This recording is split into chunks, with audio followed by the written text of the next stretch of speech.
In September 1971, Lloyd's Bank in Baker Street, London, became the scene of one of the most death-defying robberies of all time. This exposed a vulnerability which sent a shudder through the banking world. This particular kind of offence takes major planning. It takes a certain amount of criminal audacity. I mean, explosives, thermic plants, these are serious endeavours. Whilst a fearless gang were going to incredible lengths to reach their loot, they didn't realise they were broadcasting the robbery. I heard somebody say, "We've got 400,000 and we'll let you know when we're coming out." It was very unusual, the police listening into the broadcasts and trying to track the robbers down. What followed was an extraordinary game of cat and mouse that shook the very foundations of the country's establishment, making this one of Britain's biggest heists.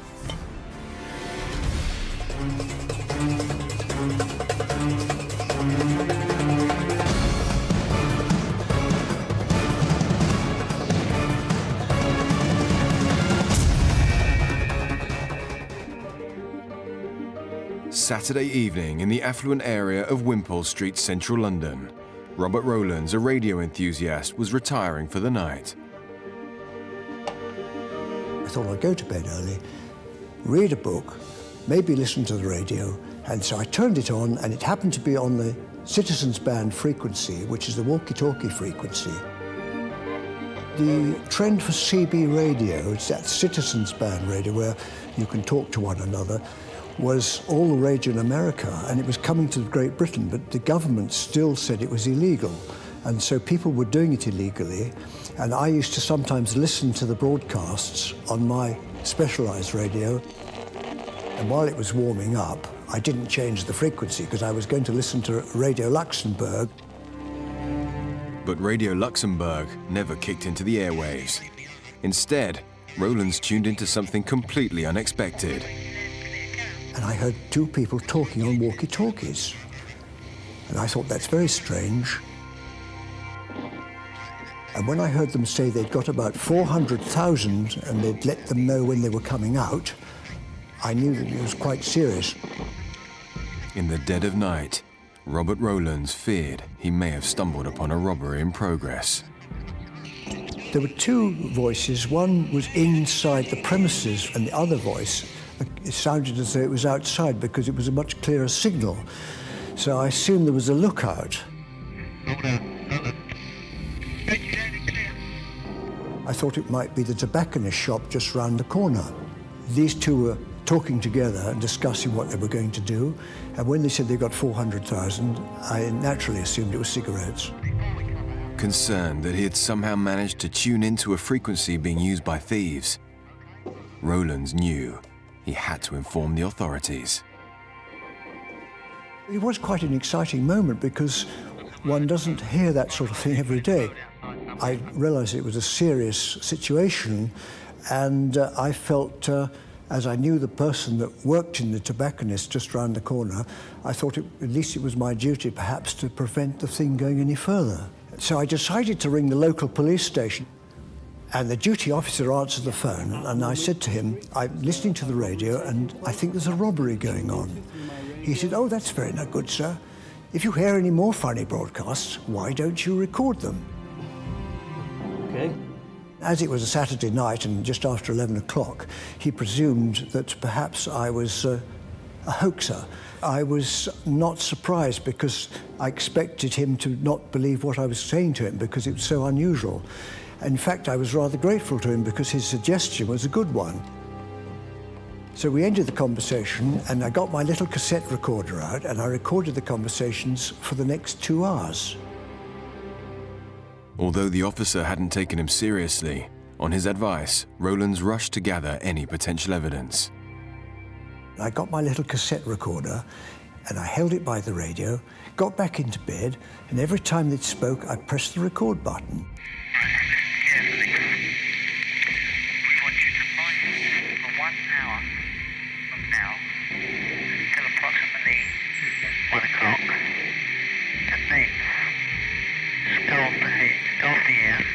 Get some sleep and come here with both radios at 8 o'clock in the morning. Over. What followed was an extraordinary, heated conversation between members of the gang. That's a bit ridiculous, mate. I'll never wake up like that. Over. What time do you think you'll wake up? Over. Well, I might just well come out and come back in tomorrow, mightn't I? If you're going to do that. With one man wanting to take a break, the other clearly had an issue with the decision. No, I suggested we carry on working tonight, mate, and get it done with. Over. But this was met with a firm response and revealed more about what was unfolding. Look, the place is filled with fumes where we was, and if the security come in and smell the fumes, we're all going to take stoppo and none of us have got nothing. Whereas this way, we've all got 300 grand to cut up. And when we come back in tomorrow, security have doors it up for us, well, at least we've got something. Over. Then there was the young voice, which sounded like a woman. Hello, do you read me? Over. I read you loud and clear. Carry on. I was getting quite tired at that point, but when they said that there were fumes where they were, I realised it was a bank robbery and they had to leave because they couldn't breathe. Rowlands realized he was onto something major. With the discussion about security and fumes unfolding, he knew it was vital to gather more evidence. Despite one of the men's urgency to down tools, the other was defiant. I always like organ stops, mate. I'm not going to be any good as mine anyway. I can hardly see now. If I don't do something. Over. Yeah, but you can go to sleep tonight. Over. How am I going to sleep tonight, mate? For a start off, I won't wake up. There's a certainty that. And I'm not going to sleep very well up here, am I? Over. Despite a potential robbery in progress, the thieves were getting into an argument about what to do next. There was all sorts of stupid, childish-like excuses, and the people in the bank got quite angry. I won't be able to sleep anyway, because it's freezing cold and everything. Over. You do what you've got to do, bud. Please. The lookout man didn't want them to leave the bank, but the man in the bank wanted to leave because they couldn't breathe. The fumes were so bad. In fact, a deep voice came onto the radio, and everybody stood to attention. The man on the roof immediately changed his attitude. It was obviously Mr. Big, the man in charge of the whole operation. It was possible for us to work hard.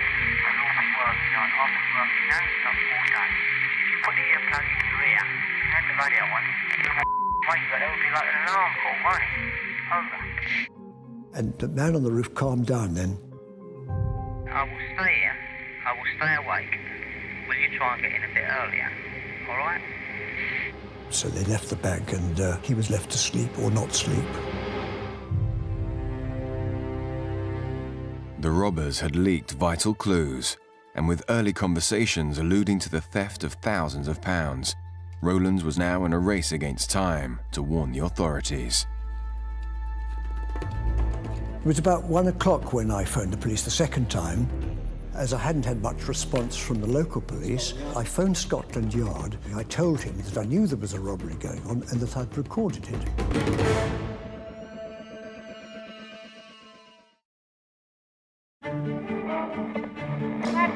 Hello, do you read me? Over.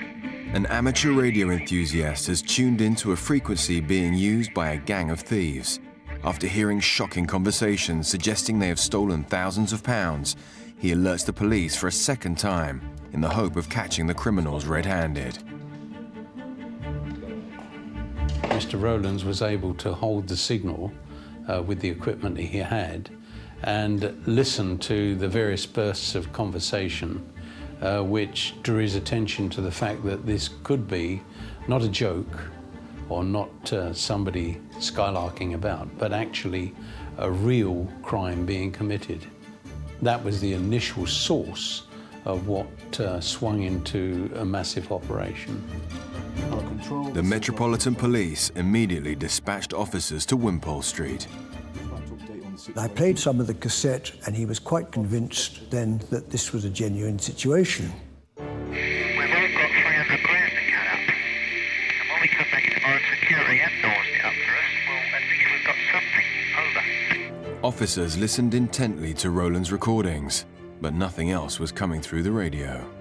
They sat there all night until the morning, At 8 o'clock, we listened to the radio. He was still on, and we were getting quite tired by that time. And at 8:30, it suddenly crackled into life. How's everything? Okay. And the lookout was thrilled because he'd been a bit agitated the night before, having to stay up on the roof overlooking the bank. Everything's fine. No intruders whatsoever. Over. And so the robbery then continued. Well, these policemen were absolutely fascinated. After 7 hours' silence, the police had a unique dilemma ahead. A major robbery was taking place right before them, but they didn't know where it was. How do you catch a ruthless gang in action when your only clues are voices on a radio? As senior officers quickly scrambled to Rowlands, the gang continued, unbeknownst to them that Scotland Yard were listening in. By the way, they're treading the road outside somewhere. Over. Okay. But straight after this dialogue came a clue that the officers didn't want to hear. They're in there now. Over. So pay absolute attention to that front door. Over. By now, Rowlands had already heard them talk about thousands of pounds. As the daring gang gained entry once more, officers needed to find the location, and fast. Initially, the police took action to try to identify where they could contact radio detection gear to carry out a sweep of the area. Of course, radio transmissions in those days were very difficult to locate. Buildings would absorb a signal, the signal itself could be distorted, and so there's no certainty as to which direction the signal was coming from. Shortly after that, there was a bit of a drama because the restaurant next to the bank, one of the waiters must have heard all the noise because he went to the bank and he put his eyes against the window and tried to see what was happening. Hold on. Over. Don't you hear it clear? The guy from next door has just gone and looked in our window. He's gone back to his doorway now. He's standing in his doorway, but he come and looked in our window. Over. And then again he came and had another look. They had to stop work for a short time because the waiter could obviously hear a lot of noise going on. Roger. What is he doing? So what, he's just standing there at the moment. Over. Hello. He's gone back in now. Over. And these clues I would have thought would be vital in detecting which bank it was. But they seemed to think that there was a lot of drilling of the roads on Sunday mornings anyway, and they thought it wasn't important. But the waiter was important because not many restaurants would be open on a Sunday morning. But as teams were scrambled to search for anything to identify their whereabouts, the one and only link to the unfolding drama fell silent. The bank robbers were alerted by the fact that the waiter had looked through the window and were obviously getting a little bit nervous because they left the bank and they gave an indication to Bob on the roof that they were leaving by saying, Would you like to change to the other channel? Over. and after that there were no more broadcasts. So one can only assume that was the code for leaving the bank.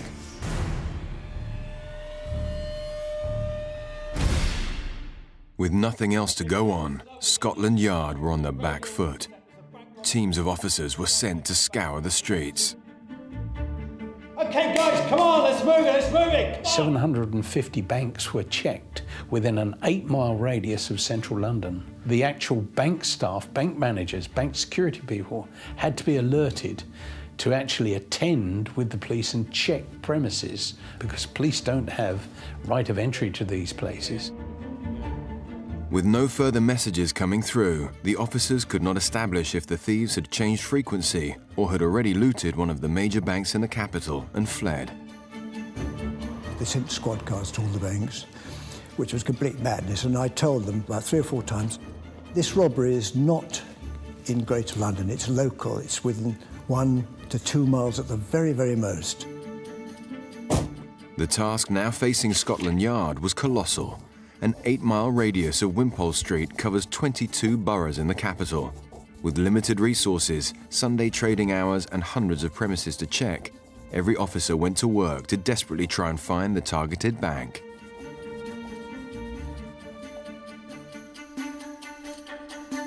The risk factor for the actual losses were increasing because the simple length of time that the criminal operation had been going on. Really, you're looking for a needle in a haystack. That's the reality of communications at that time. By Sunday evening, more than a day since the first radio communication from the gang was detected, Scotland Yard was still combing the streets of London. And an enormous police operation was going on, but going on fairly covertly in order not to disturb the criminals or to try to catch the criminals in the act of committing the crime. In a race against time, more officers were drafted into the already extensive search. As the investigation grew, businesses in London opened as usual on the Monday morning. Well, the bank manager, when he entered the premises and the vault was opened, there were over 260 vault boxes opened, strewn across the floor. To any bank manager, it must have been his worst nightmare.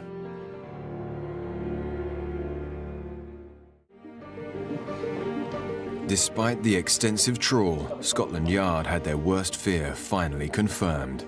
Come on! It was only on Monday morning when the banks opened that the report came in that it was the Lloyds Bank at Baker Street.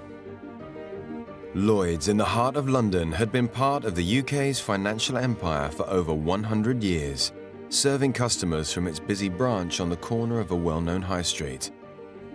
Their vault housed hundreds of safety deposit boxes containing immeasurable wealth, many of which had been ransacked. The bank manager must have been very, very shocked indeed. He must have really been biting his lip when he reported to his seniors at Lloyds Bank what had happened. Imagine the effect on the shares market. Imagine the effect on the city that a major bank had been attacked in this manner. On the Monday morning, we waited with anticipation to see which bank had been robbed, because it was obviously going to be a feature of the news broadcasts. And sure enough, it was. On Radio 4, it was the leading story. The headlines this morning: a radio ham in London who picked up a conversation between two men using walkie-talkie sets started a hunt for bank robbers.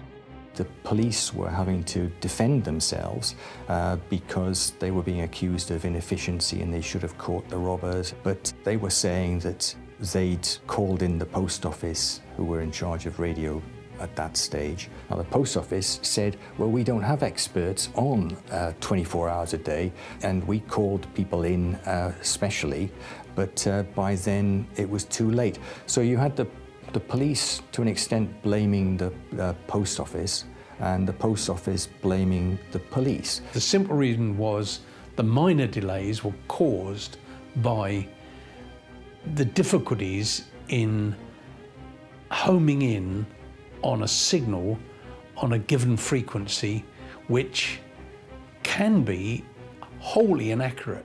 It was quite shocking to think that here in the heart of London, this serious crime had been planned and executed with quite an amount of cool criminal endeavour. And at the same time, policing was going on around it. And of course, the reality was that the bank involved was just a couple of 100 yards from the radio ham's home, where he'd been picking up the broadcasts. Despite the mass search, the thieves had been carrying out their attack less than 1 mile from where Rowlands and the police had been listening in. I knew I was right, but the police weren't prepared to accept that I was right. It was a pity they wasted so much time and effort searching 750 banks in the Greater London area.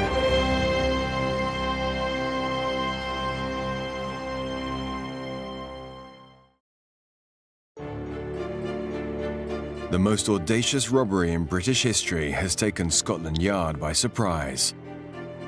Having listened to a gang of robbers trade remarks on walkie-talkies, officers searched London to catch them in the act, but the gang got away after ransacking a bank vault only a mile from where police were listening in. Now, further revelations come to light. We'd had robberies where robbers had got in through the ceilings of banks before, but I think this was probably the first that was coming up from under the ground. The hole in the floor was fairly small. I was quite surprised how small it was. It was about 14 inches by 10 inches, something like that, through thick concrete with a little tunnel coming in. The devastation around would have been considerable. The debris everywhere would be quite shocking. The bank staff had started clearing up the mess, and they put up some trestle tables, and on each trestle table they'd identified various items that were lying about in the vault, which the robbers had left behind, thinking they were of no value.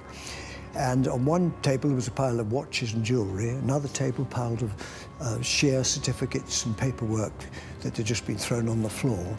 People who have that kind of security box don't necessarily volunteer to come forward to be interviewed. And as such, the police would have been seeking the assistance of the bank to identify who the people were who actually owned the boxes. This crime was one of a kind. The daring gang had somehow managed to dig their way through mounds of earth and rubble to the floor of the vault.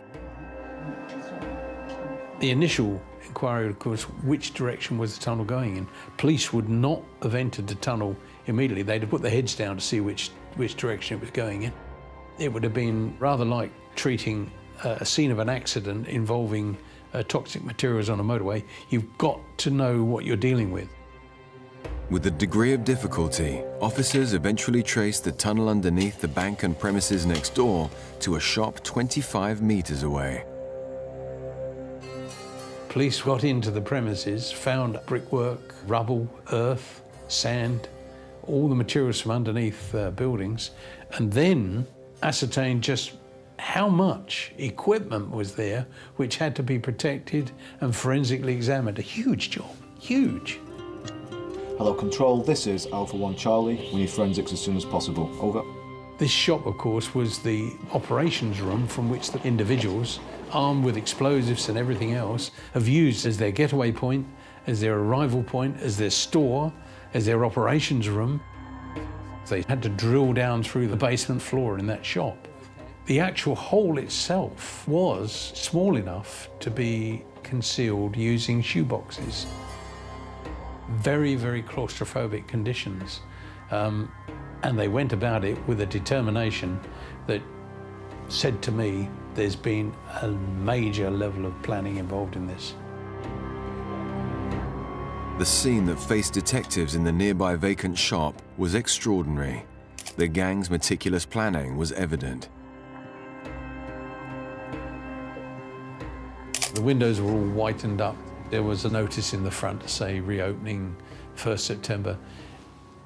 It was a common feature of the West End of London for this kind of shop to close down and reopen with another style of shop. Anybody visiting the shop would have thought that it was a purely normal premises. Detectives assessed the scale of the robbery and started the enormous task of finding clues.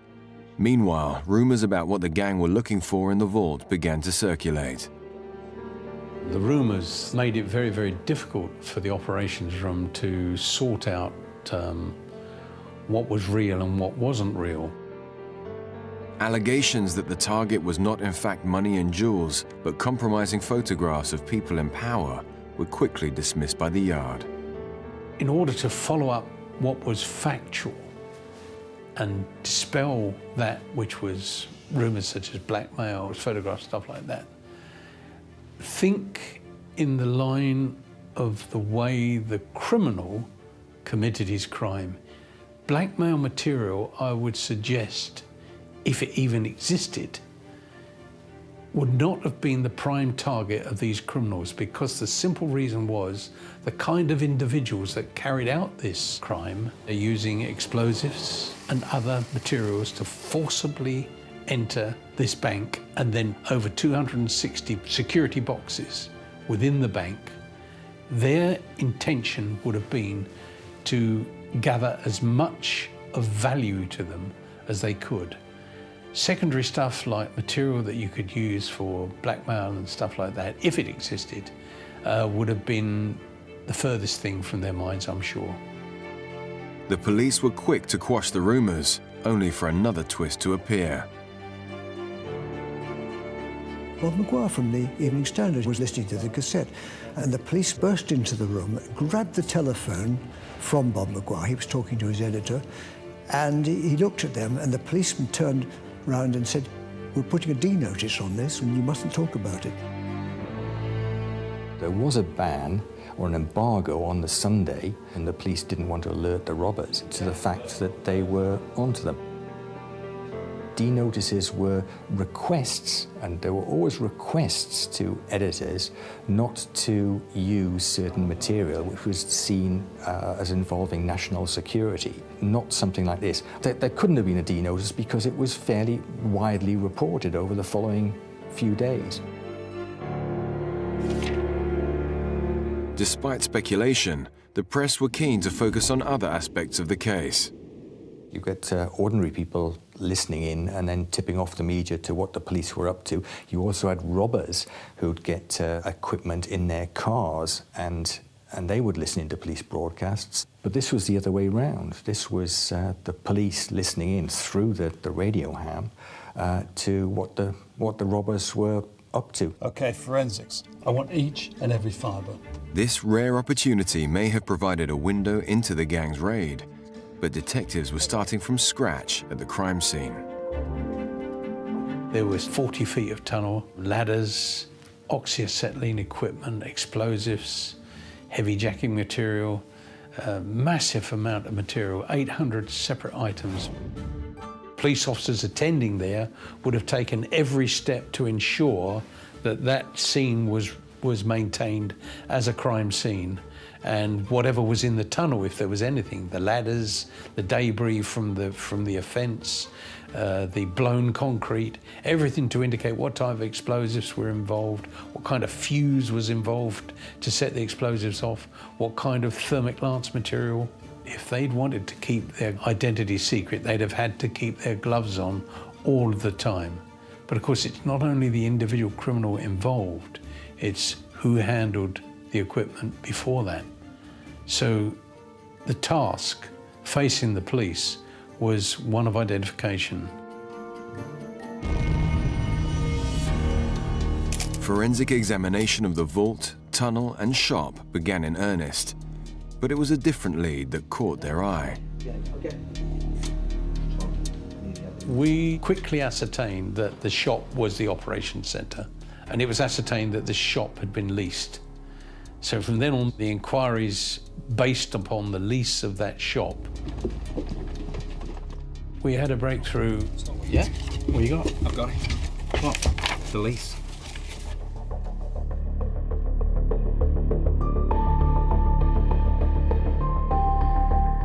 The investigation exposed the individual involved in the lease of the shop. Suspicion was thrown on him immediately. That was a bonus for the investigation. No doubt, had the criminals had time, I think probably that other techniques would have been used to cover the actual leasing of the shop. Police had their first major lead, which led them to 64-year-old leather goods dealer Benjamin Wolfe. Scotland Yard had a brilliant method of locating and identifying who were known associates. So pools of information were coming through from division, from everywhere.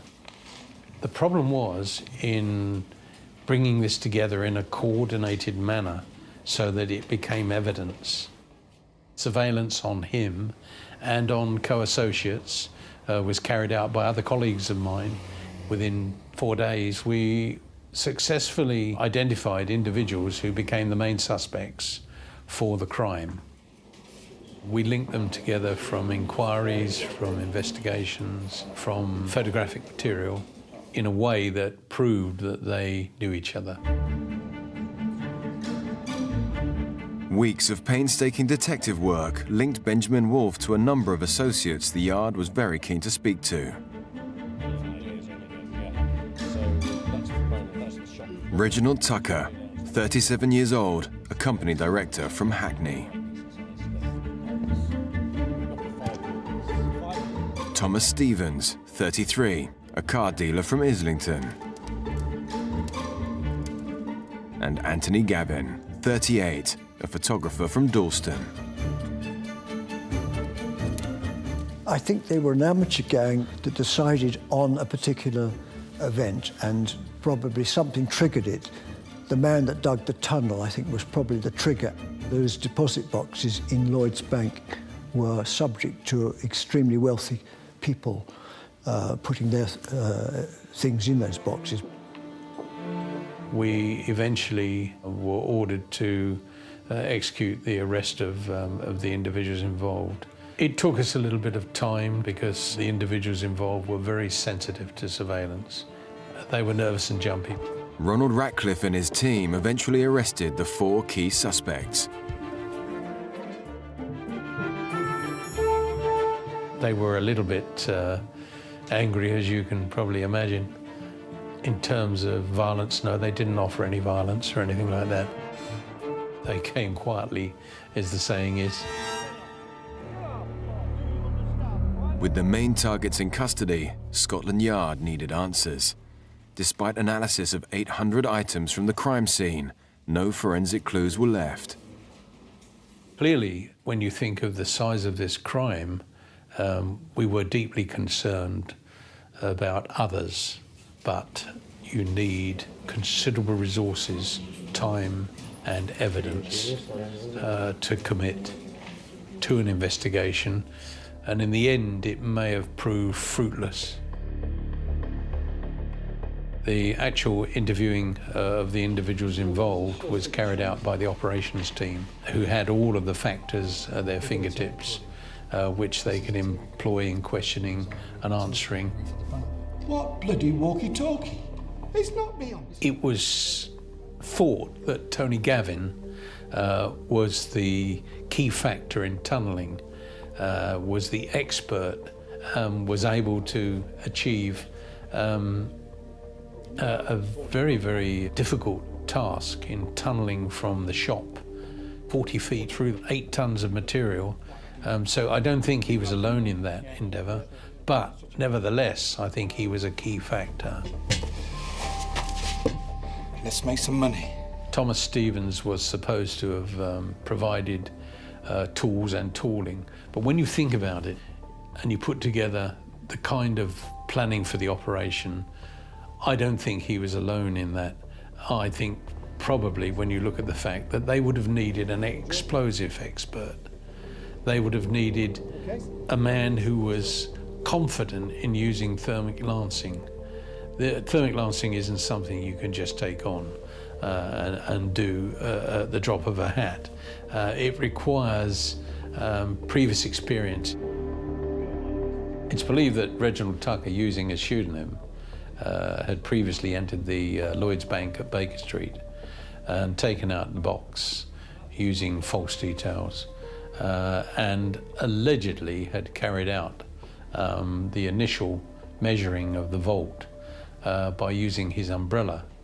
My own personal feeling is that due to the accuracy of where the tunnel emerged in the vault, this is a risk that the kind of team planning this operation would not have left to an umbrella.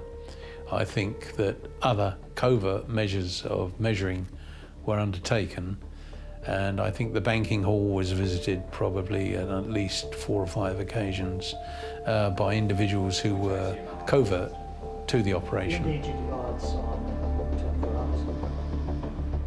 But the gang stonewalled officers. Despite this, Ratcliffe had his own theories on their involvement. Well, we'll be right there. Cheers, thanks. The bank itself was wired up with alarms on the windows, the doors, the walls, and the ceilings as well, because there had been robberies through people renting premises above and then dropping down into them. But it seems as though no one had thought about the tunnelling. So what had actually happened on the Sunday afternoon was that the police had visited the bank with the bank security people. They'd gone inside, checked things, found the alarms were all intact. Hold it, stop! And in fact, the robbery was still apparently taking place.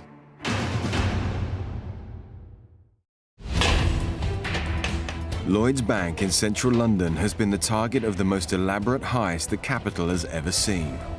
The amount stolen from safety deposit boxes potentially ran into millions of pounds. With no sign of the missing loot, Scotland Yard also learned how officers were just meters away from catching the criminals in action. We did visit the Lloyd's Bank, but a police officer just doesn't walk into a bank. He relies on authorised personnel to be with him. And so the initial check at the bank and in the area revealed everything to be secure. There was no sign that the vault had been disturbed. Hold it, stop! My feelings are that probably they were still inside the bank. They were probably ready to make a quick getaway if they had to, but I think that they'd been achieving quite a lot already. Despite this close call, the hardened criminals got away, but not for long. A careless oversight on the lease of the shop led detectives to one of their suspects, and the rest unfolded. I think to use the term, I think you could say that they staged dumb. We've got your voice on tape. They eventually pleaded guilty on the advice of their lawyers.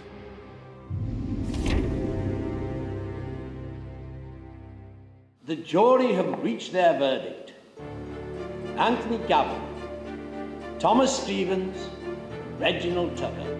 2 years on from the Baker Street heist, a jury found all 4 men guilty of their part in the crime. Anthony Gavin, Reginald Tucker, and Thomas Stevens each received a 12-year jail term. The judge passed down an 8-year sentence to Benjamin Wolfe, taking his age into consideration. The gang gave little away about the robbery, but thanks to their walkie-talkies and what was left at the scene, we can piece together how they pulled off such a heist.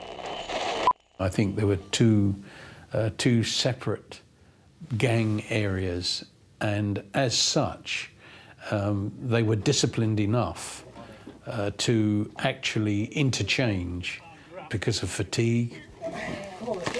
The digging of this tunnel itself must have been exhausting. The actual claustrophobia of going down through the floor of this shop must have been a big strain on the criminals involved. I know you're tired, but all the time. It was possible for us to work hard, but all the work done. I've been working non-stop all day. And shifted 8 tons of material from under the shop, under the premises next door, under the bank, and as such, in doing so, they exposed a well which was underneath. They then used extendable scaffolding type ladders, which I think were used like tram lines to shift the heavy equipment along. But at one stage, of course, they actually tried with, I believe, with a 100-ton jack to press out the floor. But in doing so, it began to press through, push the whatever they were resting the 100-ton jack on through the ground itself, rather than achieve the upward thrust. We made it. They knew precisely where they wanted to penetrate the bank. Using thermic lances in enclosed places is extremely dangerous, and they still carried on. They did not give in. They had to resort to explosives to completely make sure that they got into the bank, but in a controlled manner. They used explosives and succeeded in getting in through the flooring without disturbing the doors of the bank. The gang were relentless, cutting through 2 feet of reinforced concrete from their confined man-made tunnel below.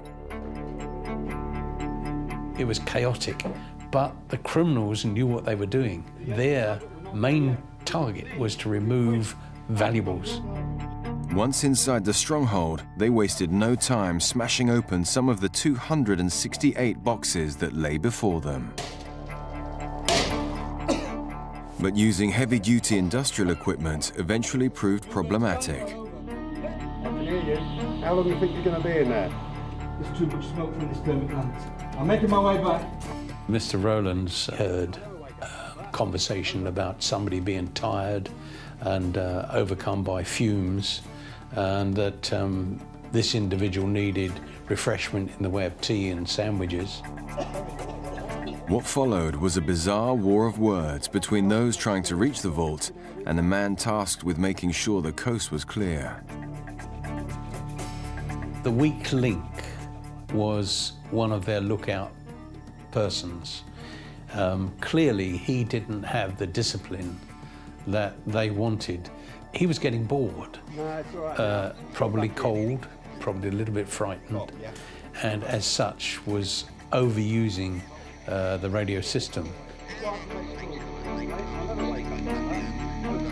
I personally think there was more than one lookout, and probably there was a different frequency being used as well, which Mr. Rowlands was not picking up.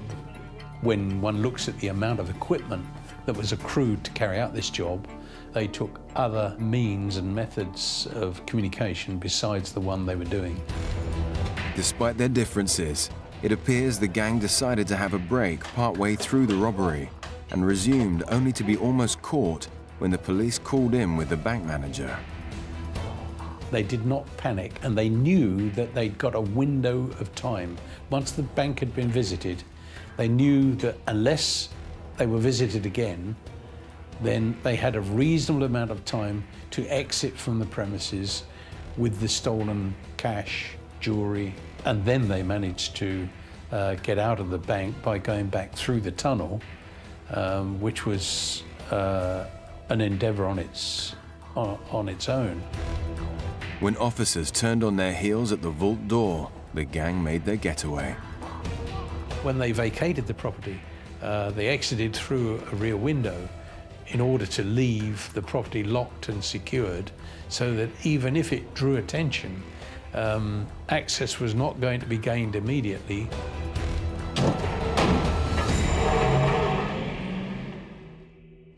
The team knew their method of entry would catch the authorities off guard and buy them more time. By the time officers realized they had visited the raided bank, the criminals were well away. I'm sure that some monies were already into other vaults elsewhere or abroad. The whole element of where to shift monies through money laundering would have been already in action.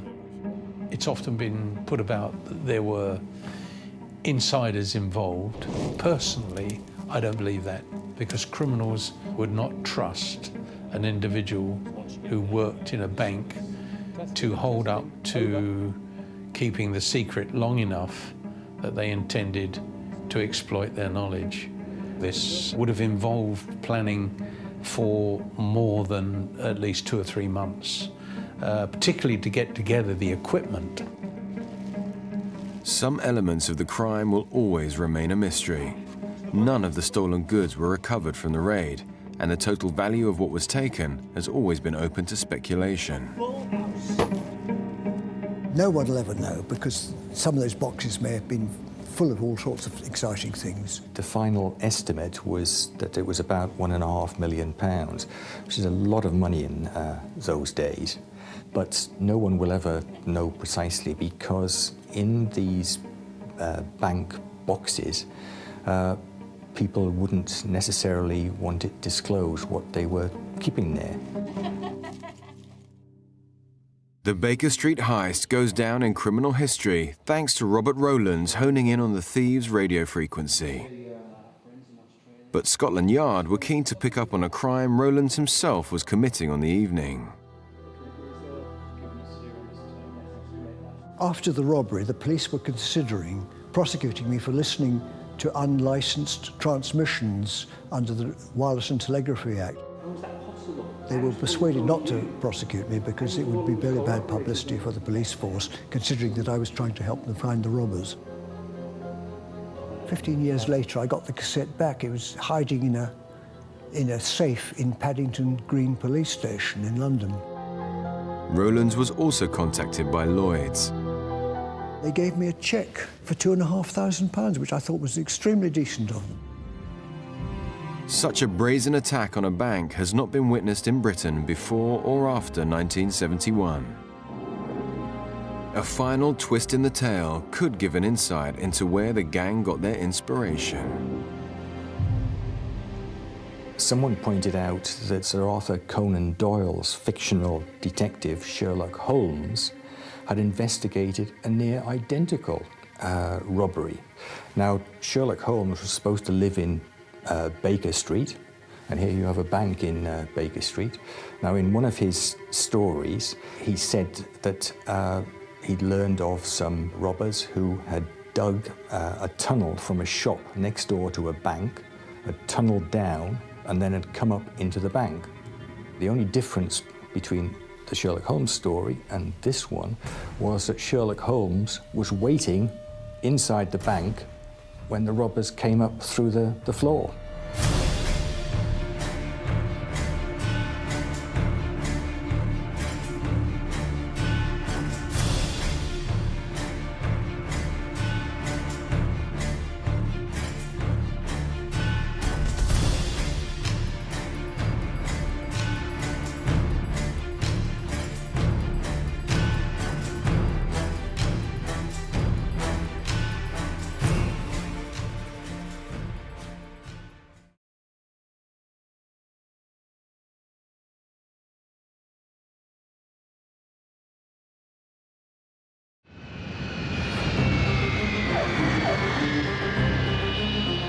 In May 2004, a gang of 8 masked robbers raided a high-security bonded warehouse near Heathrow Airport.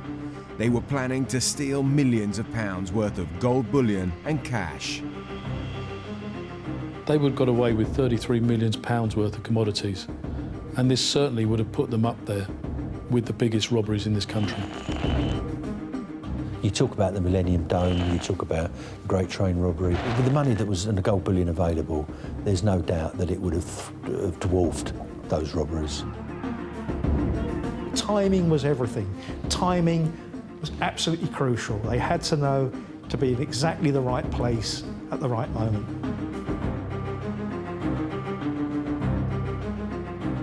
But instead of a jackpot, they found a flying squad. This is the spectacular story of how Scotland Yard's elite flying squad prevented what would have been Britain's biggest heist.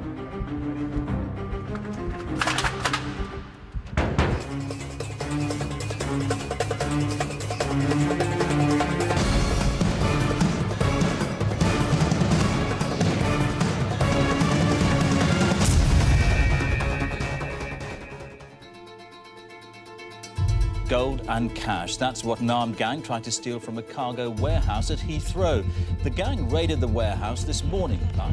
They threatened staff with knives and cudgels. Armed police were lying in wait for the gang, and 7 people have been arrested. It's quite ironic that neither the police or the robbers were aware of each other's existence. It wasn't until it reversed through the shutters that you realised that actually this was game on.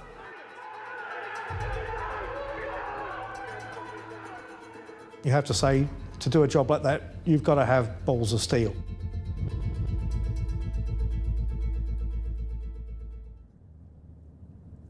At the heart of global business, London is one of the world's largest financial centres and home to the busiest international passenger airport in the world, Heathrow. It serves over 180 destinations in more than 90 countries. Heathrow's the main centre within the UK for not just passenger travel, but mainly its biggest income is through cargo. You have enormous quantities of very valuable items going through Heathrow in the cargo holds of planes. Huge quantities of cash travels in the freight holds of aeroplanes every day. You know, when you get on an aeroplane and you go off somewhere on a jet, you know, literally sitting beneath your feet on a plane quite often will be a fortune in one sort of stuff or another. With such enormous wealth in daily transit, London's Heathrow Airport has always been a magnet for serious, organised crime. The world-famous Brinks-Mat bullion robbery happened at Heathrow Airport. In that case, the robbers actually went thinking that they were going to get cash. They actually got tons and tons of gold bullion. In the 1980s, it was said to be worth, I think, 26 million. At today's prices, it's probably, several billion pounds worth. Then, in February 2002, a highly organised criminal gang pulled off a dramatic armed robbery on the runway of Heathrow Airport. A security van was robbed of £4.5 million from a Bahrain flight that had come into Heathrow that morning. It was the first armed robbery ever to be committed airside at Heathrow. Heathrow's history of large-scale heists has earned the area an infamous reputation. There are a number of people that worked as baggage handlers and behind the scenes at Heathrow who know how to operate the security systems, how to breach the security systems, and that has assisted them in all sorts of crimes, whether it be the drug importation at the top end or baggage theft in a lower tier of criminality. There's always that promise of an opportunity to steal literally big money. They know when high-value commodities are coming into the country that is then moved airside out into the exterior to the various warehouses where it's put in vaults until it's transported to other parts of the country. So they can not only just steal from the baggage, but they know exactly how to get it off the airport. In the last few years, Heathrow has experienced a large shift in the pattern of crime occurring. Starting really in the late 1990s was, of course, the huge growth of the computer industry. And computers run on information chips. And those information chips are small, but they're very valuable. And you've only got to look at mobile phones. A small parcel of mobile phones with the SIM cards, that can quite easily be contained in the back of a van, can be multi-million pounds worth of equipment. From the mid-1990s on, these started getting stolen. And this built up a real pace into the 21st century. In 2003, 2004, they were getting, almost a robbery a week. And these robberies were rarely less than about £250,000 worth of goods. With such an epidemic of organised crime, things were getting out of control. This was a problem for the police because Heathrow Airport is actually on the outer margins of the Metropolitan Police District. But a lot of these robberies was happening either in Surrey Police Territory or the Thames Valley Police Territory or Hampshire Police Territory.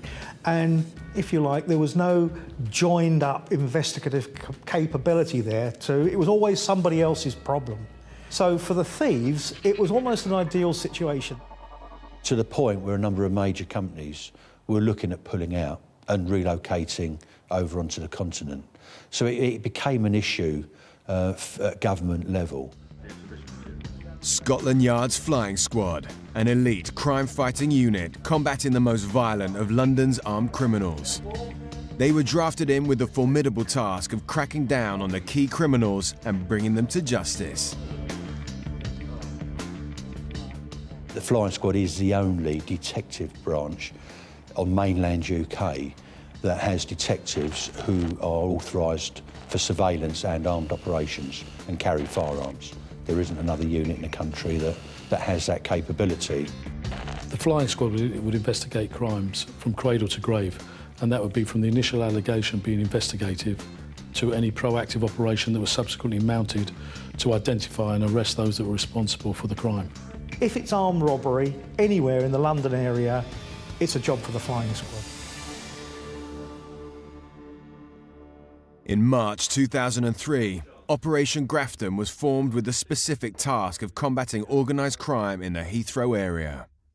A dedicated team of officers, with a very good surveillance capacity, criminal intelligence background and so forth, were put in place to try and identify who was doing this, because there was always a feeling that it could only be a very small cartel of people who were really behind nearly all of these crimes.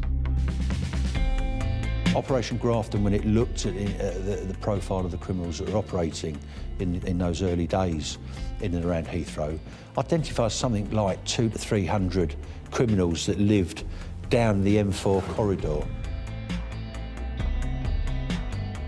There's two types of major league criminal been working at the airport over the years. There are thieves who steal things from the warehouses by sleight of hand, by literally prising open boxes and taking out the valuable contents, and there are robbers.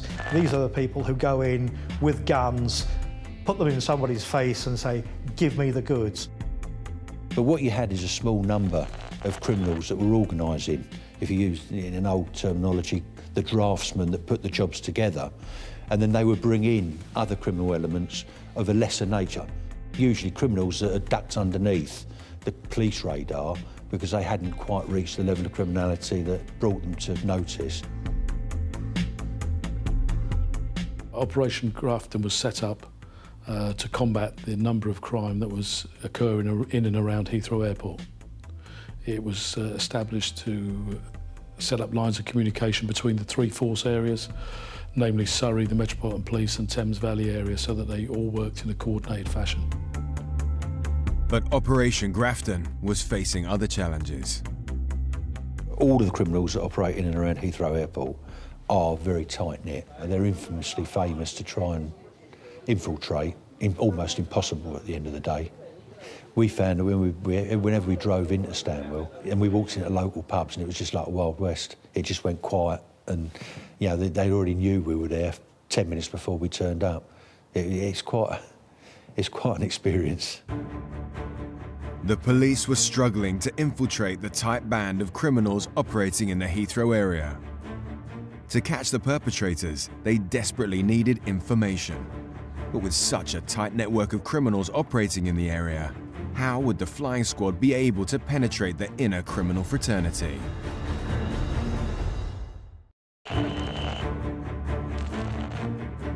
After a series of high-value robberies in and around London's Heathrow Airport, the British government turned to Scotland Yard's flying squad to find those responsible and tackle the high crime levels.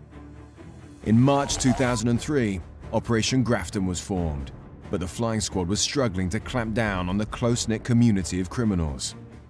However, their fortunes were about to change when the police arrested a baggage handler thief who came forward as a supergrass. An assisting offender, as they're officially known, but in old parlance a supergrass, came forward. I'm looking for a name. So I'm after a name. John Beach. The supergrass told us that John Beach was the man responsible for organising the crime in 2002. John Beach, age 34, from Stanwell. John Beach, leader of the gang, bit of form. That placed him at the top of the list for flying squad attention in pursuing that investigation, and we placed him under surveillance.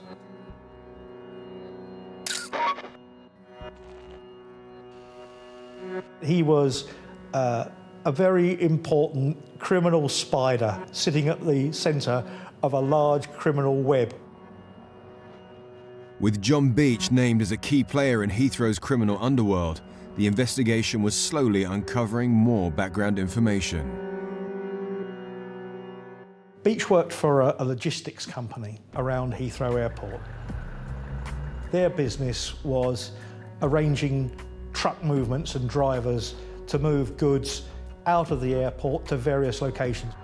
He's worked with the baggage handlers, he's familiar with the security systems, and has been involved at various levels of criminality in and around Heathrow Airport over a number of years, and is well connected with the criminal fraternity that operate in and around Heathrow Airport.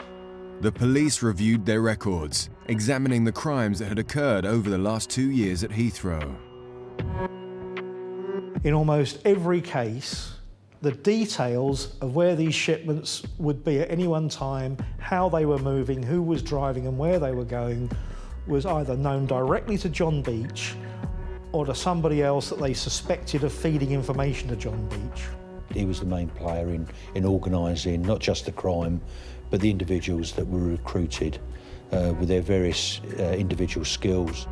And then bringing in the smaller bit part players just to commit the crime on the day. So clearly, John Beach is the problem.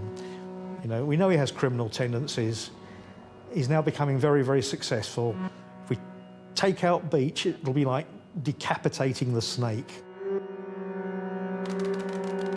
Operation Grafton now needed to establish John Beach's criminal network.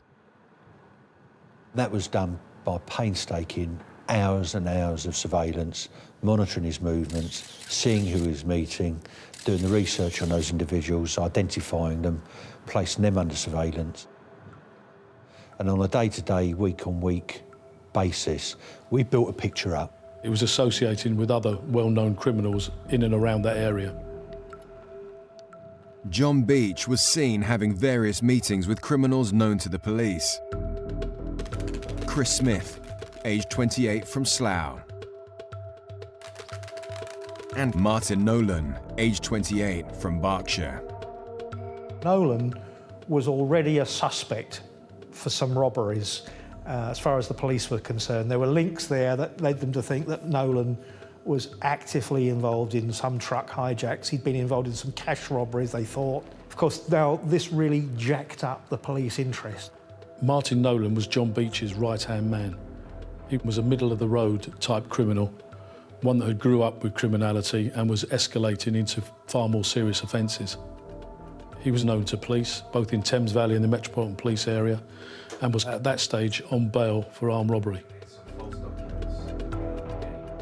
Chris Smith was Martin Nolan's lieutenant, and as such was carrying out his instructions. The police were certain these men were planning a major robbery. We know that Beach has got access to information about valuable cargoes. Now he's meeting regularly with people we suspect are actively involved in armed robberies. John Beach was very clever regarding all his meetings. Whilst under surveillance, the criminals would be recorded meeting together in various different secluded places where it was difficult for the police to conduct observations on them. They would meet in public houses where it was very difficult for somebody from the outside to come into the public house without being compromised. We knew that he was targeting a higher commodity goods coming into the country, so we knew that they would have to go into a warehouse and that would focus our attention. The trick was which warehouse. At such a crucial stage in the operation, the flying squad needed to establish the target warehouse. It was during the arduous undercover surveillance that officers were about to witness and film something extraordinary. The three men were seen gathering around the side of a white panel truck, which was covered along its sides in road dirt. And at one point, Nolan takes his finger and he starts to draw a diagram in the dirt on the side of the truck, which shows certain locations. And it was only when the lads back in the office were poring over the video footage and trying to work out what it was he was talking about. And it came to a couple of the lads in the office that, from their local knowledge, that he was actually drawing out the Swissport location. This was the first time we identified that they had a target in mind. Video footage down here that we'd like you to have a look at. Clearly he thought if he just drew it in the side of a truck, the truck would be gone, the evidence would be lost, but what he didn't take into account was that somewhere a long way back, Scotland Yard surveillance teams were actually captured him drawing that map.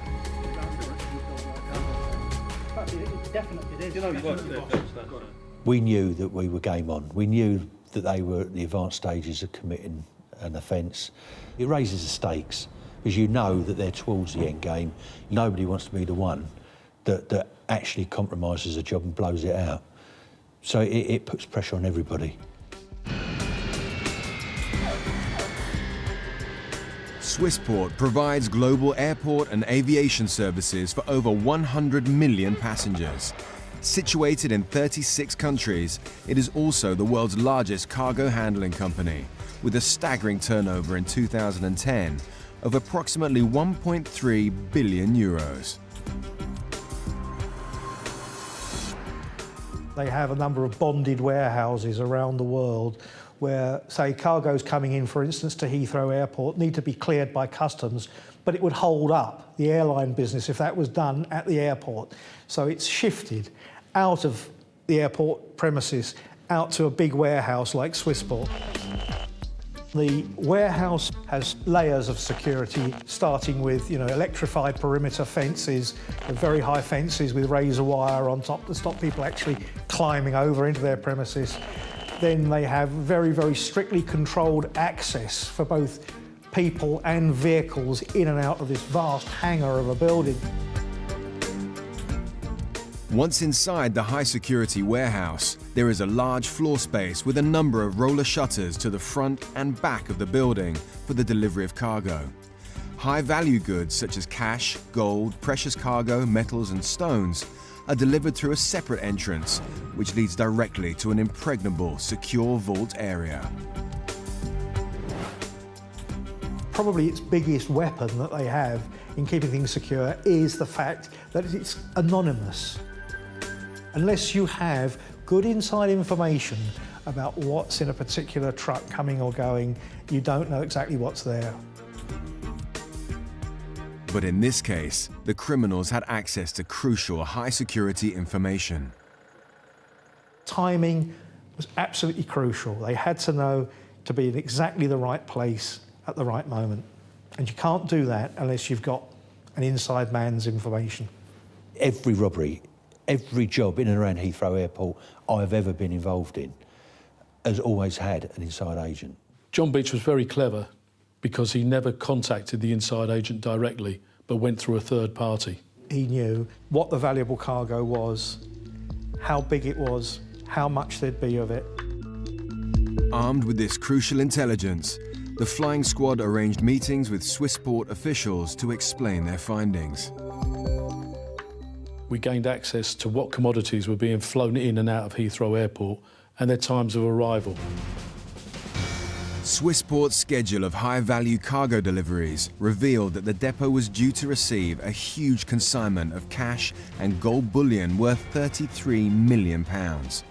These would be arriving separately on planes and delivered to the warehouse on the same day. The police were fairly confident they knew which day the robbers were going to strike, because the police, of course, also knew which day the gold bullion and the 3.5 tons of cash money were going to be arriving almost simultaneously at Swissport.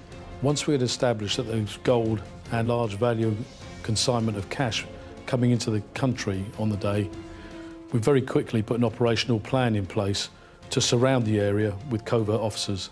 When we were looking at the arrest phase for this operation, a number of options are available. One is to keep it completely covert and wait for the villains to come on plot. Or the second option is to actually infiltrate the warehouse and put undercover cops into the warehouse. But we weren't sure how many inside agents there were. To actually expose ourselves into the warehouse would have given certain individuals knowledge that would then have been passed to Beach. Based on the information we had, it was like a jigsaw. We had identified a venue, but we were missing the pieces of how they were actually going to commit it, or who was actually going to commit it. The police plans and the robbers' plans were running in parallel together, and they were both building up to a climax. So, like a game of chess almost, the police were making their plans to counter the robbers.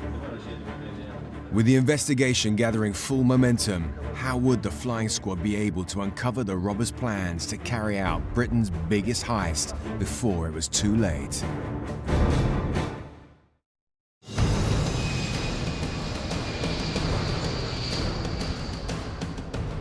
Career criminal John Beach had expertly brought together his criminal associates Martin Nolan and Chris Smith to plan Britain's biggest heist.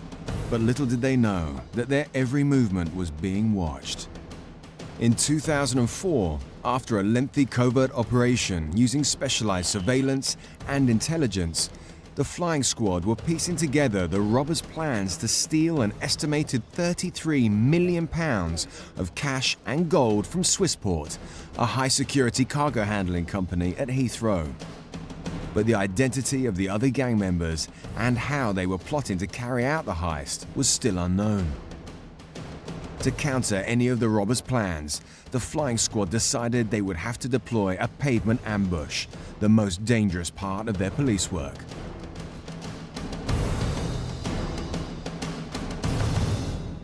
The technical term is armed intervention, whether it be a hard stop on a vehicle, on suspects with firearms in their hands, going across the pavement, as we call it, at the point of committing an armed robbery.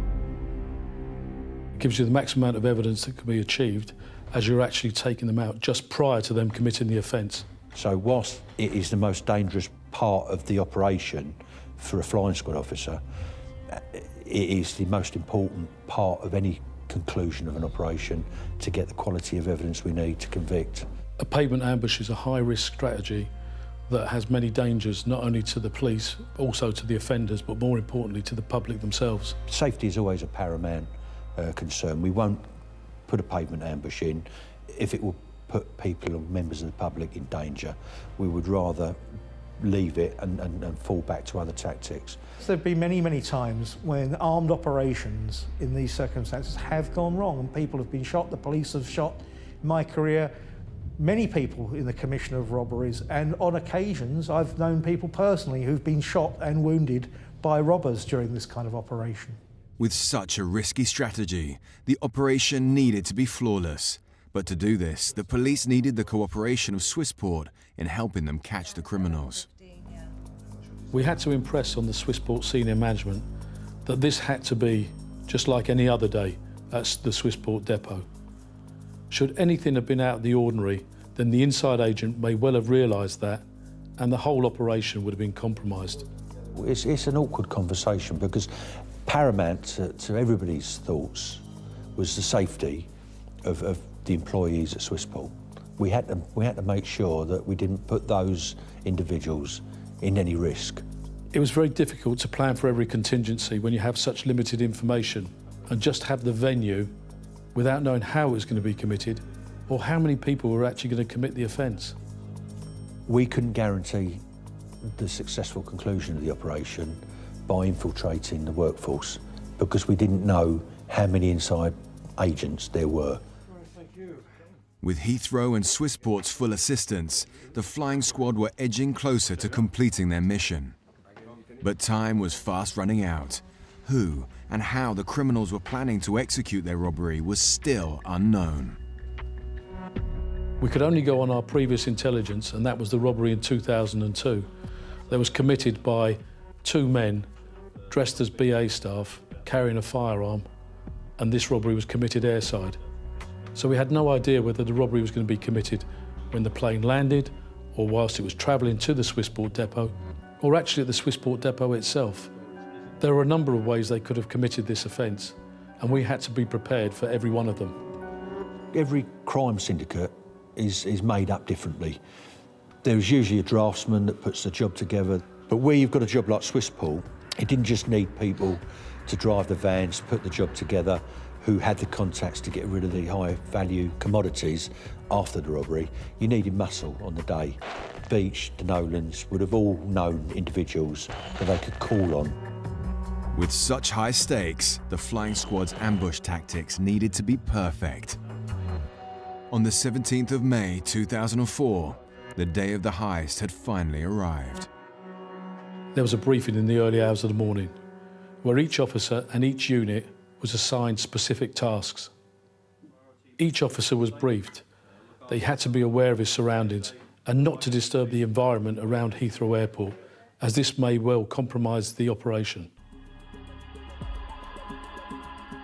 The majority were surveillance and firearms operatives because of the type of work we were doing on the day. They were supported by arrest teams. So there was a mixture of false firearms officers, flying squad armed arrest cars, surveillance personnel who were armed themselves for their own protection. We also had dog handlers, other specialists and other agencies that were present because of the type of people, criminality we were dealing with. There was over 100 police officers deployed in and around Heathrow Airport and around the Swissport depot. To have over 100 officers to brief before the deployment on the day is a massive task, and I hadn't seen the like of that in my service. Certainly within my career, this is the biggest police operation that I'd been involved in, and possibly throughout the country. Ready? The flying squad waited patiently with adrenaline-fueled anticipation for the other gang members to show themselves. I then sat off away from the actual venue, leaving the actual control of the operation to Wilf Pickles. He was responsible on the day for giving the attack, to put in the arrest phase at the appropriate moment. This was a large operation deploying a number of officers in various vehicles in and around Heathrow Airport, going from airside all the way to the Swissport depot. Some of those officers were deployed in a van into the car park of the Swissport area. It was now a waiting game.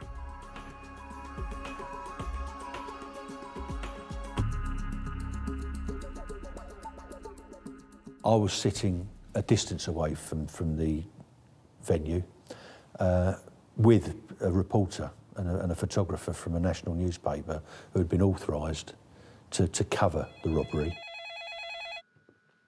As a trusted member of the British press, crime reporter Jeff Edwards had been promised exclusive access to a flying squad operation.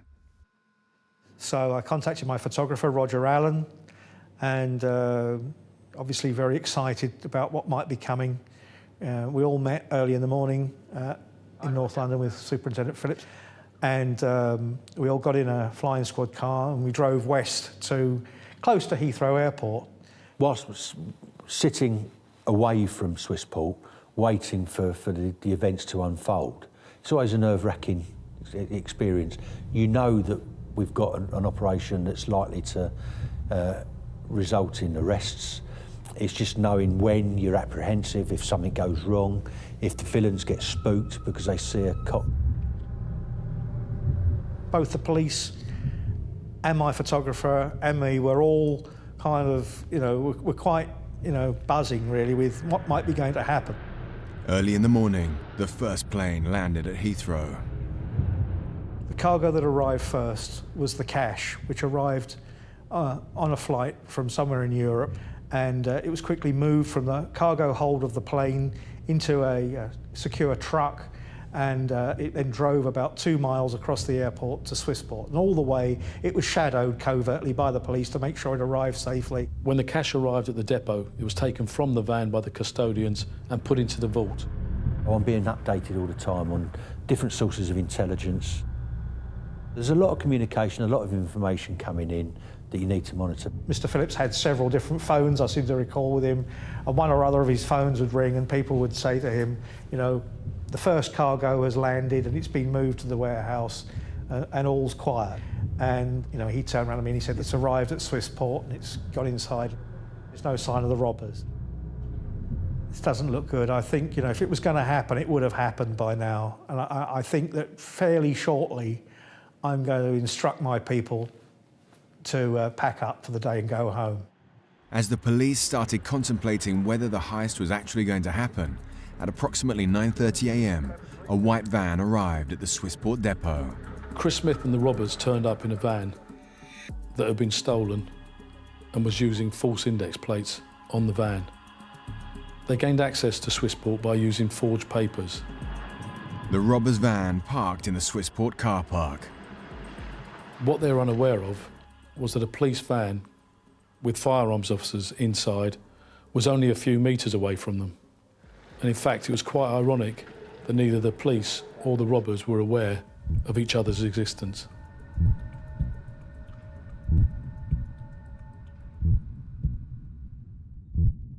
Literally side by side. Very shortly afterwards, the plane carrying the gold bullion touched down.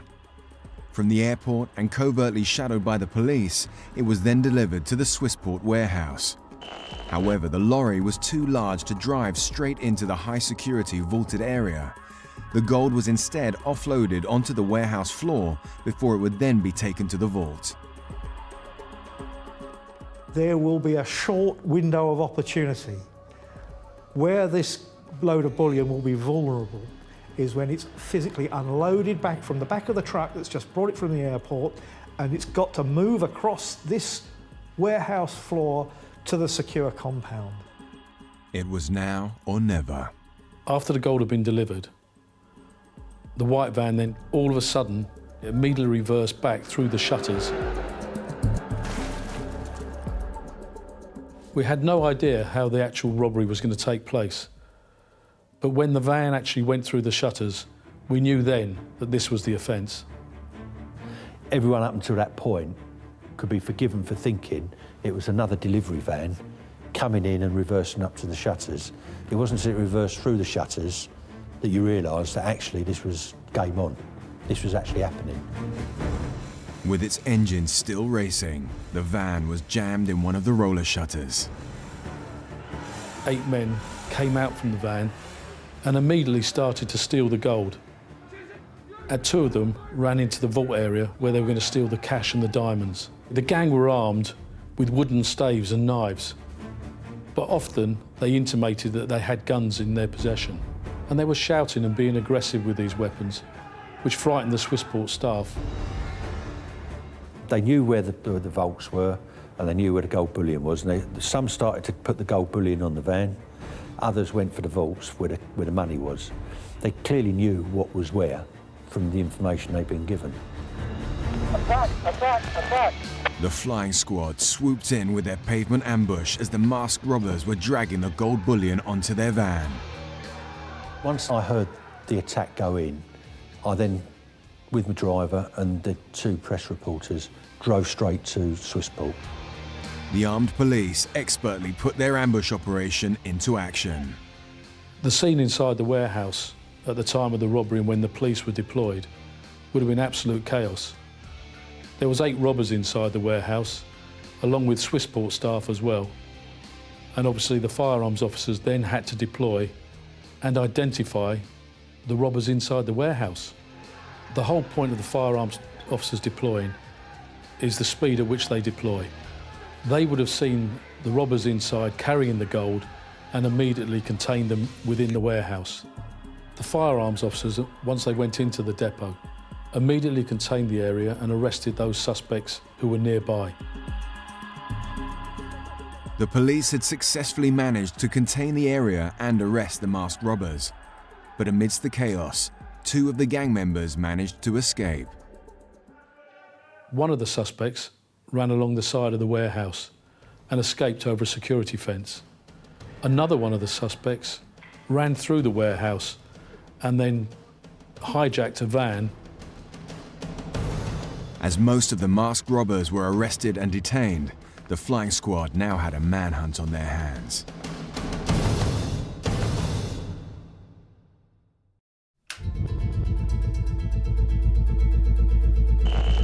The flying squad were planning to foil a gang of masked robbers as they attempted to carry out Britain's biggest heist at the world's largest cargo handling company, Swissport.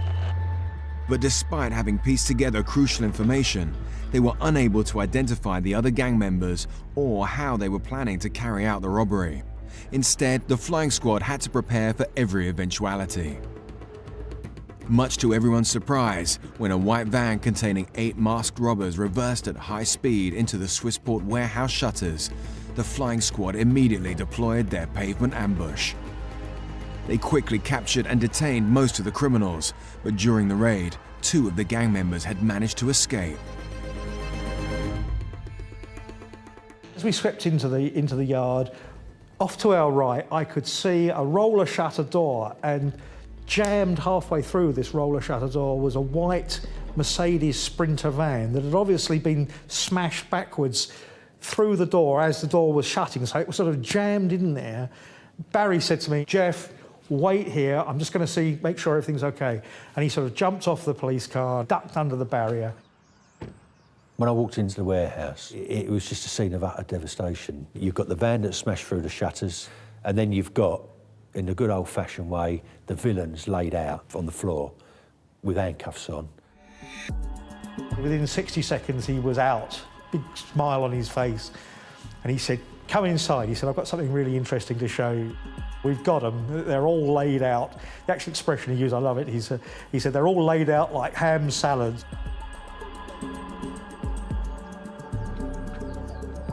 We walked into the warehouse, and sure enough, at various locations around the floor, There were men lying face down. Most of them by this point had been handcuffed, but they hadn't been moved from where the police had actually ordered them to the floor.